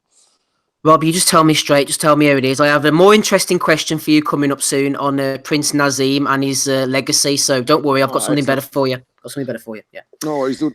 No problem at all. Come to you very shortly, Rob. Also, Ozzy will be back with you as well. Andy, right? Dunkin' Donuts Centre. Sounds like fun there, doesn't it? Providence, Rhode Island.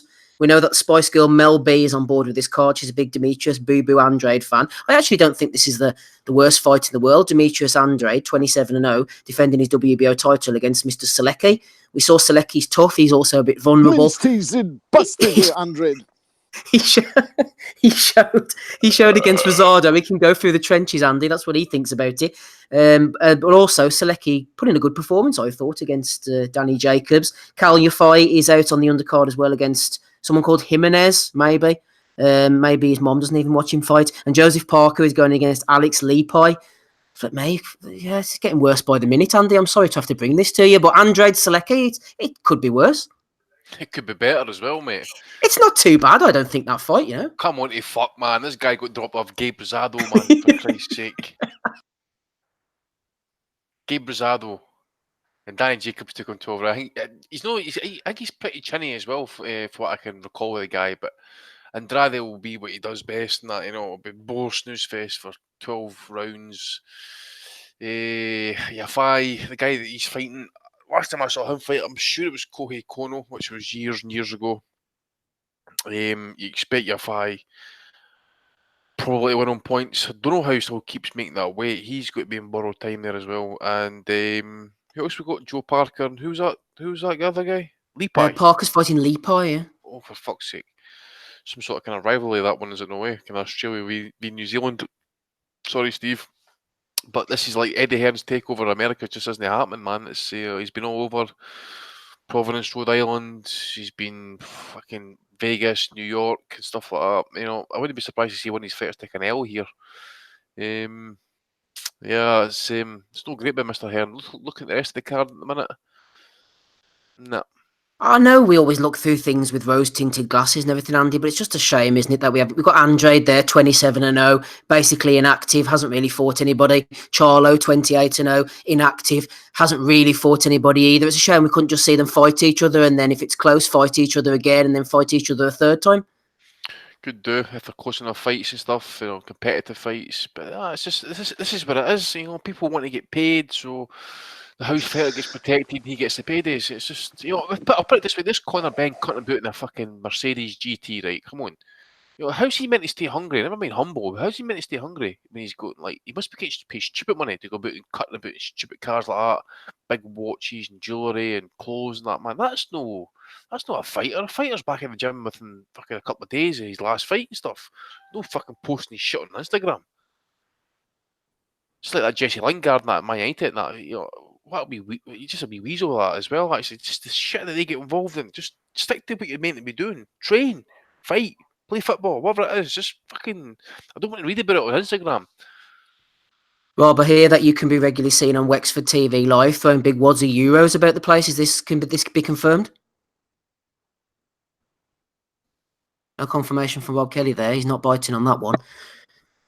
Ozzy, let's get on with you then, shall we? Final one of the weekend before we move on to questions and value of the weeks. Ryan Walsh mentioned it earlier. British featherweight title against undefeated Lewis Paulie, 12-0. Haven't seen him box, but again, another decent card from the MTK crowd. Miguel Vasquez going in against O'Hara Davis. And Ozgul against Anthony Yigit. That could be a decent 8-rounder.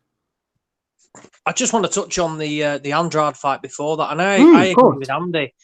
Had this have followed up the Jacobs fight, I'd have been on board with it. But this guy went life and death with Gabe Rosado. So we're expecting him to cause problems for Demetrius Andrade? Absolutely not a chance. We've got Joe Parker in against Alex Leapai. Now, Alex Leapai was billed as a decent enough test for Nathan Gorman, who's not contested a British title yet. Now you've got him boxing against Joe Parker, who is a former world champion. And it says it all when they're billing him against because they're both Samoan or something like that. That says it all. What is the point in this fight for Joe Parker? Nothing. But moving on to the Ryan Walsh fight. I feel for Ryan Walsh. I feel he's a bloke that is a boxer that has just lacked the backing from any sort of promoter. Great fighter. Probably not world level, but has never had a chance. He's dominated domestic level completely. I think he's won the British title outright and has literally kept hold of it because he said it's the only way he can get fights. And it's disappointing to hear that because you've got a talented British title fighter, wins it outright. I think he went out to Denmark to box. Oh, who was that guy? Josh Warrington knocked him out in the... Oh, Dennis Celan. Yeah, Celan. And it got stopped, I think, on cuts. Oh, no, he got beat on a split decision. And Walsh basically bollocksed up as well because he was pissing the fight. Absolutely pissing it. And since then, he's just never had an opportunity. And again, MTK have picked him up. They've picked Liam Walsh up as well. Again, a talented fighter, his brother. And he should win on Saturday. Well, is it Friday or Saturday night card, this one, Steve? Let me just check the schedule right now. It is Friday the 28th of June in the York Hall. York Hall, yeah. But regardless of that, he should win anyway. Good fighter, a lot better than British level. And I'm hoping that a win on Friday, then he then gets an opportunity, whether it be a fringe, like some sort of eliminator or a European title shot, because the lad deserves it. He's done everything he can. He keeps on winning. So for me, I think he'll win on Friday night comfortably. Won't be shocked if he stops this lad as well. And then fingers crossed he gets the opportunity to move on to a higher level, because if he doesn't, I wouldn't be shocked to see him walk away, because what's the point in him? If he's not getting a chance at a higher level, then how does he keep on getting motivated? Is the Chantel Cameron fight on this one as well? I think it was moved. Or am I wrong on this? Is that further down the line? I don't see Chantel on box right now, Ozzy, no. No, so it might be further down the line. So what else is on the card now? We've got Sia Ozgul, 15-3 against Anthony Yigit, and also fight between Martin McDonough and Daniel Egbanike. They're 5-0 and 4-0 respectively. So it's good to see in the spirit of, wasn't it Umar Sadiq and Zach Chelly put their records on the line in a similar fashion? Yeah, I don't know a lot about the latter that you spoke about them, but Ozgil Yigit, I should suspect Yigit will come through that relatively unscathed. I think Ozgil's last fight was probably against Victor Postal, was it? And I think he got beat on points. Yeah, Yigit's decent. I like him. Good fighter, great chin, can box. Not the biggest of punchers, but being brutally honest, should deal with people like Sarah Ozgil. So again, MTK producing another decent card. There'll be some mismatches on there, but you're expecting that on these sort of cards. But there's two decent fights. And then, like you said, you've got the 4-0 against a 5-0 or whatever it is. And I don't know anything about the lads, but it's good to see them both putting the unbeaten records on the line because, as we've always said, one loss doesn't mean the end of the world. Yeah, just checking Ozgil's record there. He's had a couple of fights since, including an area title fight, so at least he's been relatively active. But I think you're right, Ozzy. I think Yigit should probably beat him. And fair play to Ozgil. He's not afraid to step in there and fight these guys when they come over. First Postal and now Yigit. Yeah. This is an opportunity for him as well, because imagine he gets the upset win. Where does he go from there then? Because he's got a win over a former European champion. And I think he's challenged for a world title as well. So it shows that if he can get an upset win, like I said, a loss against him and in an 8-rounder, it's not going to be the end of his career because he's not, completely like out of his depth or anything like that. He's not, a shit boxer. The lad's got ability. So, yeah, we need more fighters like this, stepping up and taking the opportunities because we see all too often now they're all protected and you get them up to 15, 16 and 0. And when they do step up, they get battered because they've just had it all their own way too much. Ozgil is kind of learning on the job. Obviously, he's won a Southern Area title. That's great. I don't think he's eligible to box for English and British. I'm sure he's Turkish by birth. He is, yeah. So he can't box for obviously for the English and British titles. So essentially, he's getting his opportunities by fighting the bigger names in the away corner. So good luck to him. And if it doesn't come off, it's definitely not the end of his career. And like I said, I applaud him for taking the opportunity, and we need to see more fighters like this. Well said, Ozzy. You back with us, Rob? Not sure if Rob's there or not. Oh, yeah, I'm here. I was just thinking, I know Mel B can't make it to Boo Andrade's fight next week. And that's what started this whole interest in, revealing her interest in Andrade. So if she can't make it, maybe for the ring walk, which might make it interesting if they can get Keith Lemon back to do his Mel B on the way to the ring with Andrade, I'd watch that. Maybe get Patsy Kensit on the other side. That might bring some interest to the cards. But other than that, fuck that.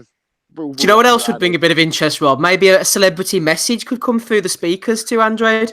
You're a fucking bum. You're a fucking asshole. I hope you fucking die. Something like that could maybe spice things up a bit. Or it could be like a personal message from LB. She's like, Boo Boo, tell me what you want, what you really want. You want to? Rob, did you get your tickets, by the way, sorted in Dublin? I believe Steve has got big contacts over there, with his dodgy. No, I haven't. So I'm going to have to get Wellings. I'm going to have to get Wellings to flex the muscles there to see has he got any pull to Steve, get. We know, like I said, we know Steve Kinahan Wellings. So you need to pull your finger out and get these tickets for Rob Kelly. Yeah, exactly, Wellings. Yeah, okay. Tickets for what exactly? What are you talking about? Cardi B. All right. The woman's want to go see Cardi B. I can't get a fucking ticket. Well, you know what it is? I could probably ask like a couple of people, but I don't want to be the one I'm not the one that asks. You know what I mean? It's just like fucking, hey man, I haven't spoke to you in 2 years. Any chance you could fucking, you know what I mean? Well, so I don't even know who Cardi B is, to be honest with you. Yeah, but Steve, you've got connections in Dublin with MTK, and MTK can do anything. The big performance in the world now. So you need to pull the strings. Get in touch with Kinahan, and then Rob will just Well, you won't hear me saying a bad thing about MTK anyway. I guarantee you that. Best proportional outfit in the country. Especially seeing as Frank Warren is bankroll in the pod, you know what I mean? As Chukwu says, yep, shout out to Jesse Chukwu. Is Chukwu in the chat tonight?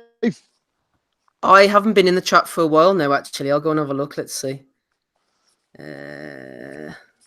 Don't see him now, no, to be honest with you. Josh Foster's in there. You mean to Snake tell me he's not Snake interested Ames. in he's not interested in Boo Boo Andrade's next fight? No, I don't think so. He was in there earlier on. I did see him actually. He was definitely in there. Shout out to Chucker, yeah, he's in there somewhere. Right, Rob, we have a question. Well, it's not really a question for you, but it was actually a comment. I was looking, I've been saving this for a while, but I thought I might drag it out now that we've got a bit of time this week with not much going on. Whenever Frampton was fighting Warrington back in December, I was flicking through one of the interviews, and below the YouTube interview with Prince Naseem, who was talking about the Frampton-Warrington fight, someone called Celtic Spirit 2 jumped in, so shout out to him. I copied and pasted the comment that he left because I thought it would be quite an interesting talking point, so I'll hit you with it then. So he was talking about Naseem and back in his career, and Mr. Celtic Spirit 2 said, Naseem struggled with Kevin Kelly and Augie Sanchez, was flat against McCulloch and Medina, behind on the cards against Ingle, took on a bantamweight Barrera and got soundly beaten, never went anywhere near Morales, Marquez, Tapia, Casamayor, Diego, Floyd, Manfredi or Pac. All those guys were around at the time, all fought each other, and all these guys moved up several weights to fight the best. Naz was a marketing dream, Rob, and a typical British boxing star.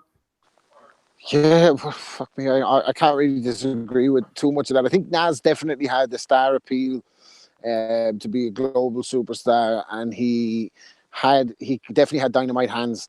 Having said that, he did knock Augie Sanchez fucking kicking, like whether he was behind on the cards or not. He did have the equalizer. He had it, pulled it out of the fire against Kevin Kelly, and Augie Sanchez and Kevin Kelly were two excellent fighters.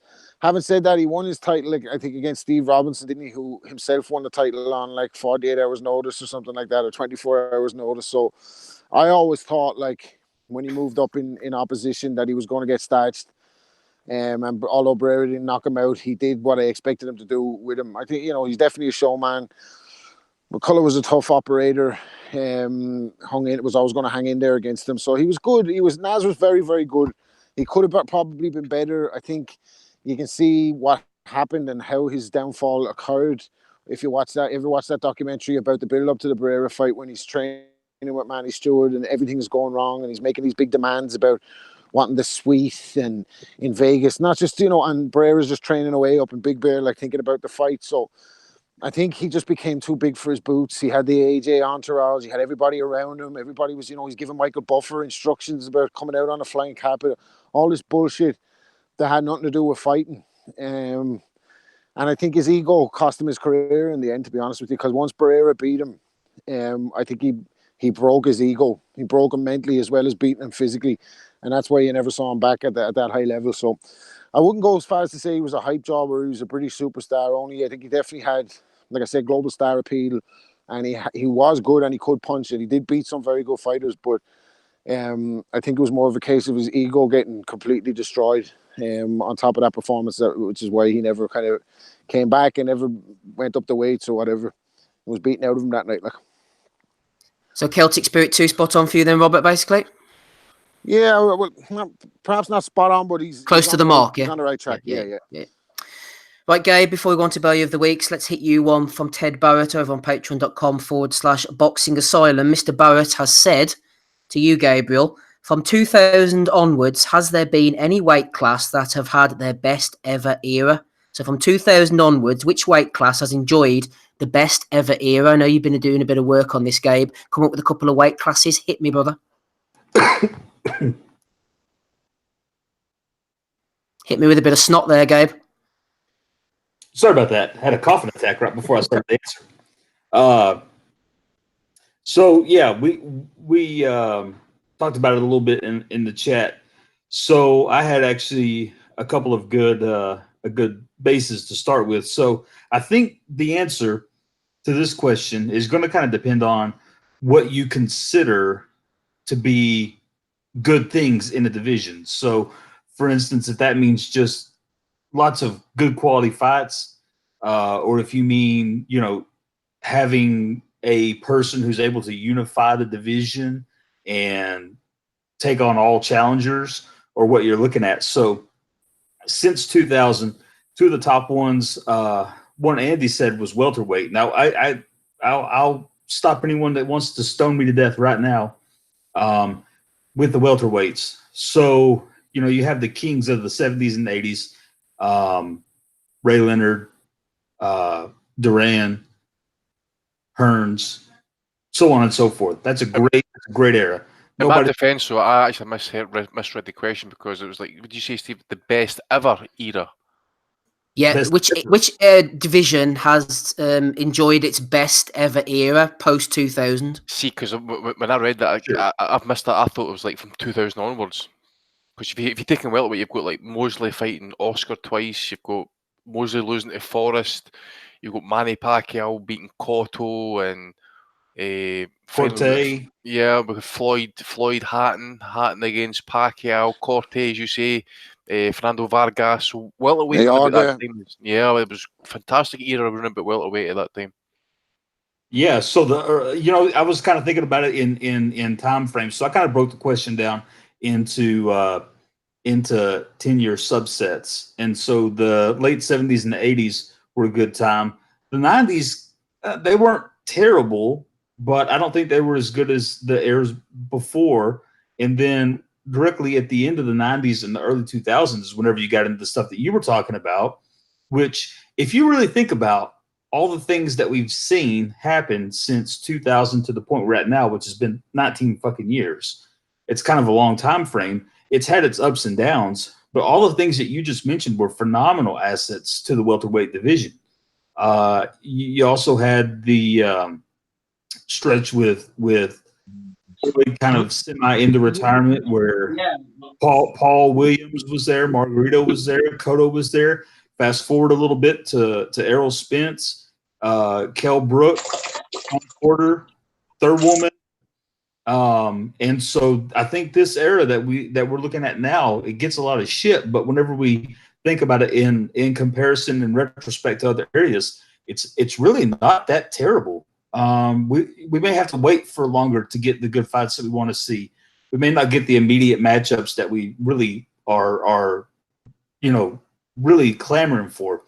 But there's a lot of great things that have happened since 2000 in the welterweight division.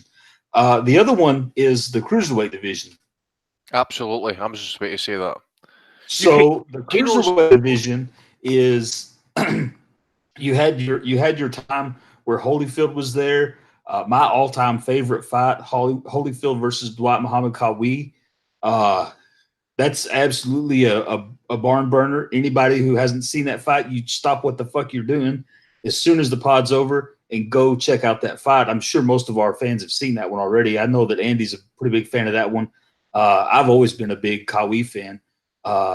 So that one was really great. But the division in cruiserweights hasn't always been really tremendous in terms of overall competition levels. You've had spells where there's a good fighter here, there's a good fighter there, and they have a couple of good fights here and there, but it's, by and large, left out of the conversation when you're talking about the best weight classes or the weight classes that have had, a really tremendous set of fighters in there.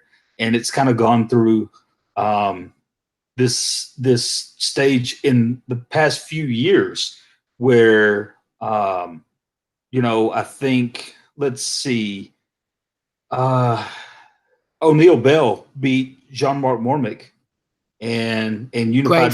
Great fight. Early 2000s. Then, of course, it got ununified.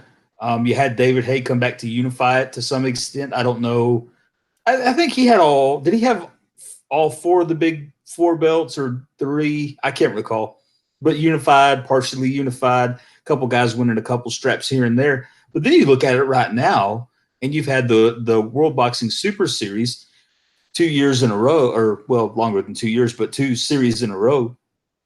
And you've had competitive, really great fights, and you had a guy in Usyk come in and take all the straps. So I think that's a really good comparison in terms of a division, a single division that's been better than maybe it's ever been from 2000 on. That's not to neglect that there's been a bunch of great, tremendous fighters and fights individually in the cruiserweight division. But for my money, to answer this question specifically, I'm going to go with the cruiserweight division. Go ahead, Andrew. Can't fault that, like cruiserweight division and stuff. It's only since 2003 since the new weight limit came into that division from 190 to 200 pounds as well. I think James Toney Vasiliyerov was 2003, rightly given fight. I might even been given fight of the year award in that as well. Gabe says had the World Boxing Super Series. You've had the 4 epic wars between Huck and Ola Afalabi. Especially that second fight, round 12, man, was just simply, it was probably one of the best last rounds you'll see in recent history. You got David Hay at one point when he looked like $1 million. He went to Paris, beat up Jean-Marc Mormet, unifies against Enzo Maccarinelli. Steve Cunningham's had some great fights with Thomas Adamek and the Paul Vidalchik. We've had who was the other one? What about the BJ Flores era? Oh, I'm not going to mention that. I'm going to mention Danny Green as well, mate. Who else? Thomas Adamek, as I says, he had who was the war that he had with again at Cruiserweight? Wasn't it Cunningham? Somebody else. It escapes me at the minute. But yeah, there's been a lot of. He fought Bell, didn't he, at Cruiserweight? Well, the other one that came to my mind, Steve, was like we got him on the call. Ezra Sellers against Carol Thompson. Oh yeah, the late Ezra Sellers, right enough, yeah. That was early 2000. I'm pretty certain about that one as well. But yeah, Johan Pablo. Tremendous fights as well. Lebedev against Jones. Chukwu was mentioning Johan Pablo Hernandez as well. Remember another cruiserweight who had about 12 defences? Do you remember Gomez? Wasn't it Juan Carlos Gomez? And he went up to heavyweight and fought Sinan Samuel Sam. He also got iced off Kudryashov a few years back as well when he was kind of kicking through. Oh, did he really? I'm sure he did. I'm sure he did, aye. But as you say, we've had, I think now we had Bredis against Duradola. I remember that being a war. Yeah, there's a lot of great fights. I mean, I've need to sit obviously try and pull out some more names and stuff like that. But yeah, I mean, you got Bell, Mormik, Hay, Adamek, Usyk, all done their bit in that. You've had that great fight with Gazaev and Dotiko as well over the last year. You have, I think, what else you've had? I think the kind of most recent fights. Usyk against Bredis, Usyk against Gazaev, which by the way was a pure 50-50 fight, and see Gazaev getting turned into basically like he was a C-level operator. Just it was a bit of kind of come down, shall we say? But aye, it's Kurt was once title. It was the one point the red-headed stepchild of boxing.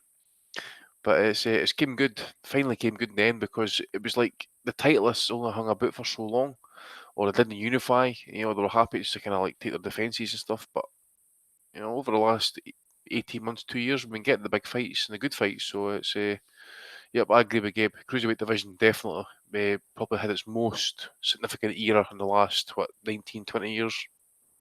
Yeah, Jason Chukwu mentioned the Cuban there, Johan Pablo Hernandez. That was another train I was on for a while, which ended to be an L train. He was a bit chinny, Hernandez, and I think against the Cunningham fight, he showed that maybe he hadn't got the heart, but I always liked his southpaw style. He was very quick, he was skillful, he could punch as well. I think he got exposed by Wayne Braithwaite early on, and he built his way back, had some decent fights with Cunningham, but I thought Hernandez was going to be a really good fighter, but he didn't quite transpire. And as for Gomez, yeah, he was a good fighter as well, who I thought went up to heavyweight and didn't do too well, but I was looking back on his record recently, Juan Carlos Gomez, and he had a good run at heavyweight, ended up fighting either Vlad or Vitali. I think it was Vitali actually, and he did pretty well in that fight. So shout out to the cruiserweights indeed. Someone was trying to get on the call earlier, but I don't know. Message me on Twitter or send me a Gmail or something. I'll try and get you on, but I have to sort of hurry up now because we're finishing up. I think that's all the questions then. Oh yeah, earlier on I forgot to mention, by the way, when we were talking about Sebastian Fundora and freaks of nature, shout out to Nikolai Valuev. He always got a bad press, Valuev, but I liked him. He seemed like a bit of a gentle giant, like an Andre the Giant type. He has some kind of issues. I only saw it briefly on Twitter earlier. He's gone through an operation, like maybe a brain hemorrhage or a brain tumour. I'm not exactly sure of the problems or what it is because I haven't read up on it that much, but he seems to be going through some kind of strife at the moment. So get well soon, big guy. Hopefully old Valuev gets better, whatever the problems are at the moment. Right, let's move on to Bellew of the Week then, shall we, before we get out of here. Just flicking over the old screen there. First one is Sam. I mentioned this earlier. I played the clip from Eddie Hearn. Bellew of the Week for Eddie, says Sam, saying if AJ beats Ruiz, it is one of the great comebacks of all time. He saved it at the point for me as well, so I could cut that one. Played it earlier on the show. Peter Kepi has nominated Conor Benn on TalkSport. Ben said all his opponents treat him as their world title fight. They're sticking on a Conor Benn theme. Sky Sports put up a little meme here. Eddie Hearn, Conor, you're headlining. You've got to impress. Conor, hold my drink. Michael M nominated Sky Sports for that one. All of the Belts said Conor Benn is back in the ring this Friday, looking to move to 15-0 against Jussi Koivula. Do you believe he will follow in his father's footsteps and become a world champion? If that wasn't Value of the Week enough, Dylan O'Brien jumped in. I actually believe within 5 years, Conor could be the face of matchroom boxing. JS Park 10 nominated him for that one. I think. To be honest, though, the way he's going, he wouldn't back against it. That's what I said. He might not be wrong. You know, he might be the face of matchroom boxing. Could you imagine? Oh my dear. Ozzy's back with us. Yeah, a few people nominated this one, including Tony Hall, Jake Winterbottom, George Foreman got caught out. Bradley Hilditch tweeted to Big George. He said, "Hi, George," and he put up a picture of the late, great Raoul Moat. "My uncle was a huge fan of yours. You was his favourite heavyweight of all time. Sadly, he lost his lifelong battle with Nits about 8.5 weeks ago. It would mean the world if you would notice this tweet." George did indeed notice it and commented it and said, "Means the world to me to read this tweet. Thank you for sharing with me. Must have been some man." yeah, he was some man, George. You're right about that. A few people sent that in. Thank you to everybody who nominated George Foreman. He's a good, strong front runner. Yes, Ozzy, you're quite right. Dr. Hitman, our thief Daniel, the RBO champion, Royal Boxing Organisation champion, is in action. He's headlining somewhere in Bury. So a nomination for him on his latest venture.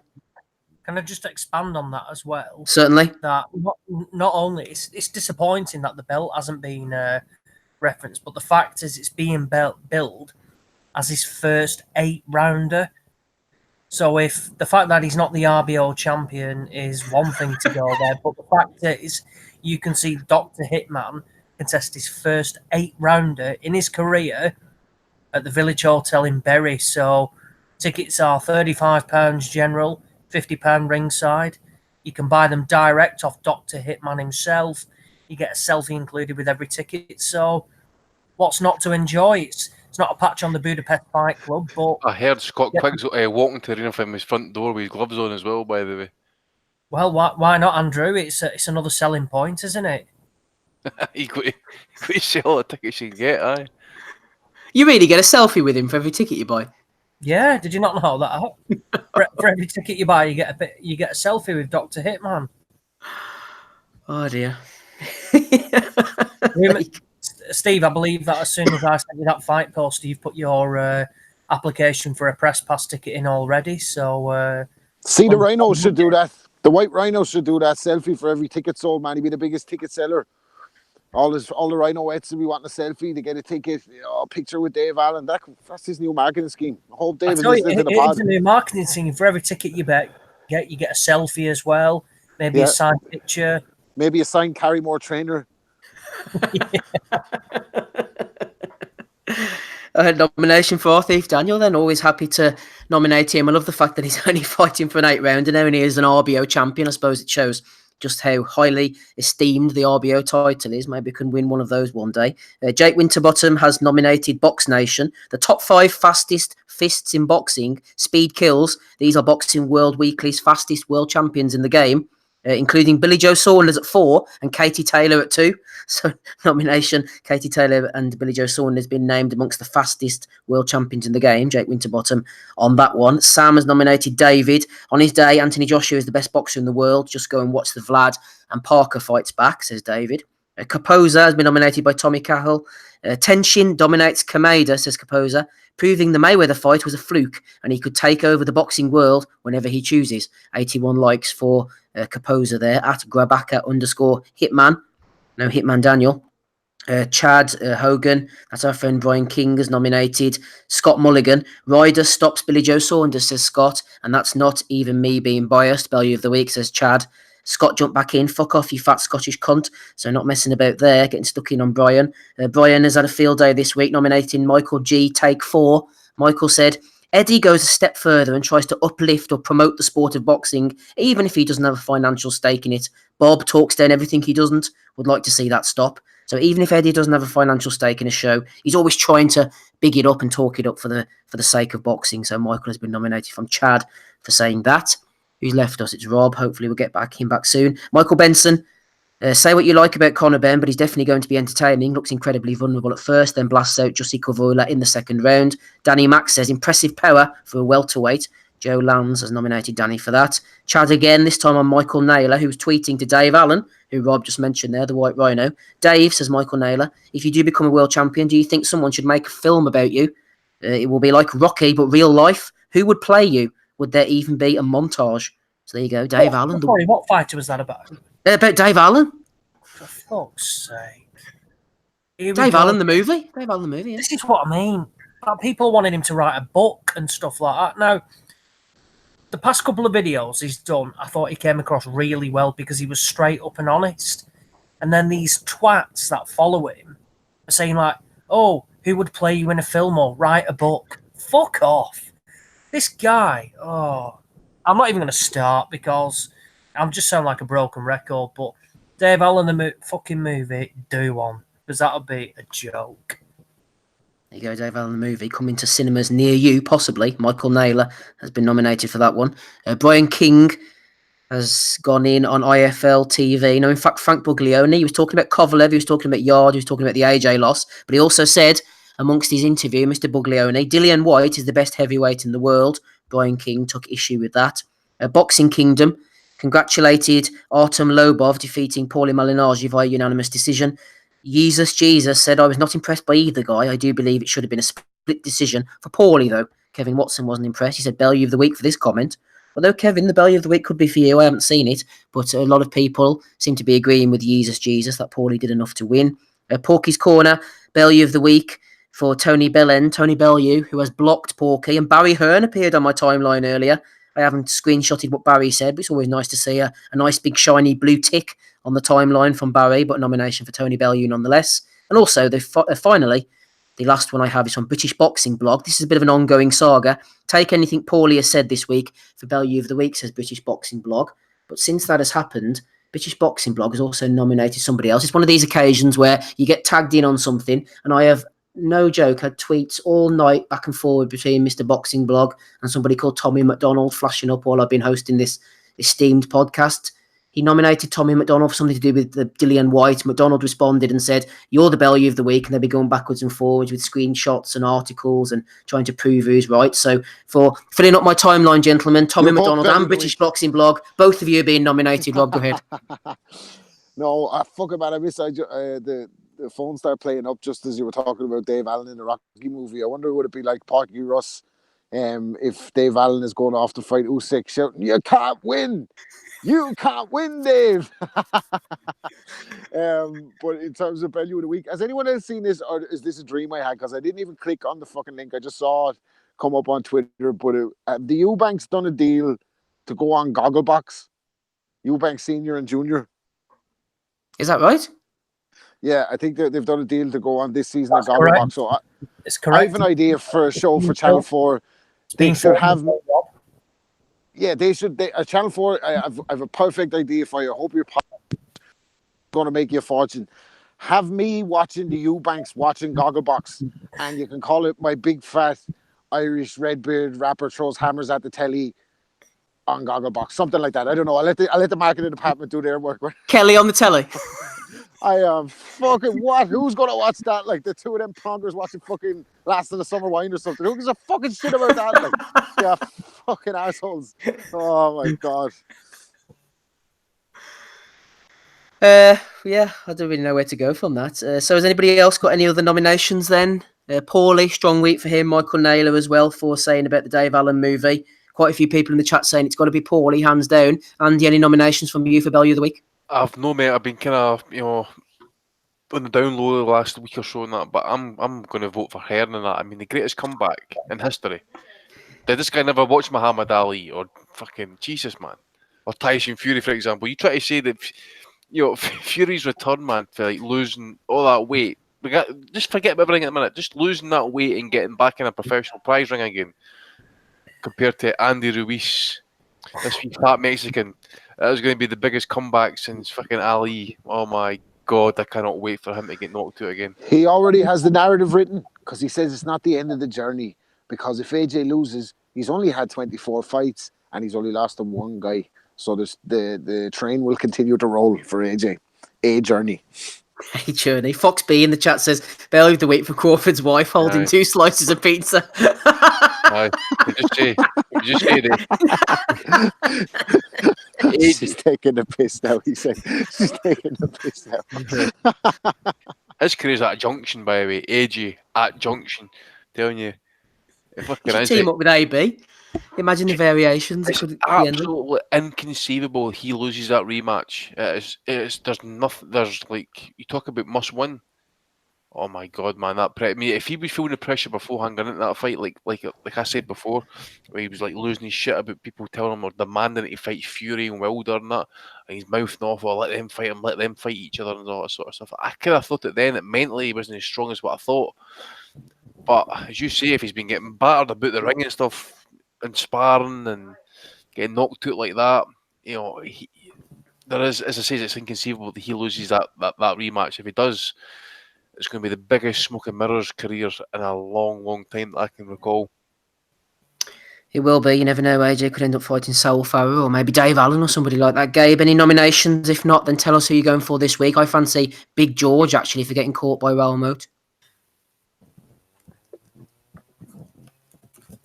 Who you got, Gabe? Gabriel. You there, Gabe? No sign from Gabe. No signs of life. We'll try and check in on him very shortly. You just mentioned me there, actually. Says, Andy, sorry, I had to go to the clan.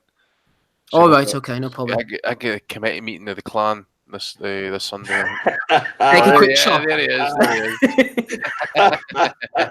I just went to get a drink. I just got back. I heard it. I had my laptop turned up so I could hear what was going on, and I was coming back from the other room, and I heard your comments, you little man.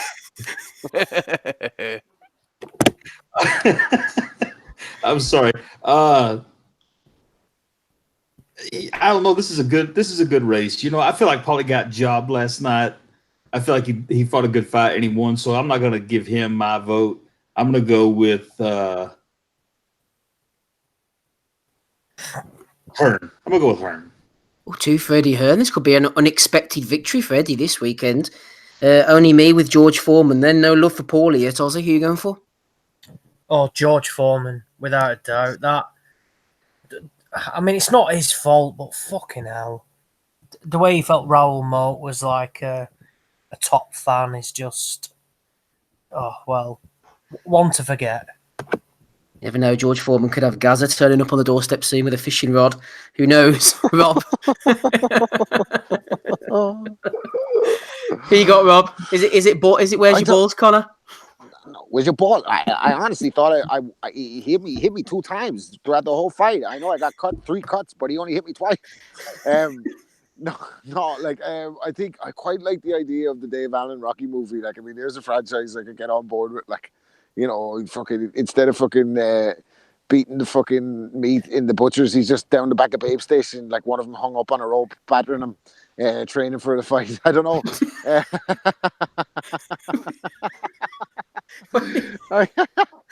So wasn't expecting that. But I think Eddie fucking hell, like he's talking shit already, like, isn't he? This is like he's prepared for the spectacular backlash if it arrives. Like, so let's see it. So we give it to Eddie this week. But Dave Allen, and Dave Allen 2, Dave Allen 3, get on board. It could happen. There we go then.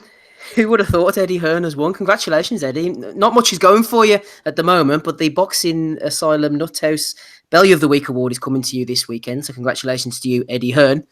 I just noticed in the chat there, it's good to see that we're bringing people together. Hamed has written, since Jason Chukwu mentioned Madeleine McCann, I've started watching the series on Netflix. Good series.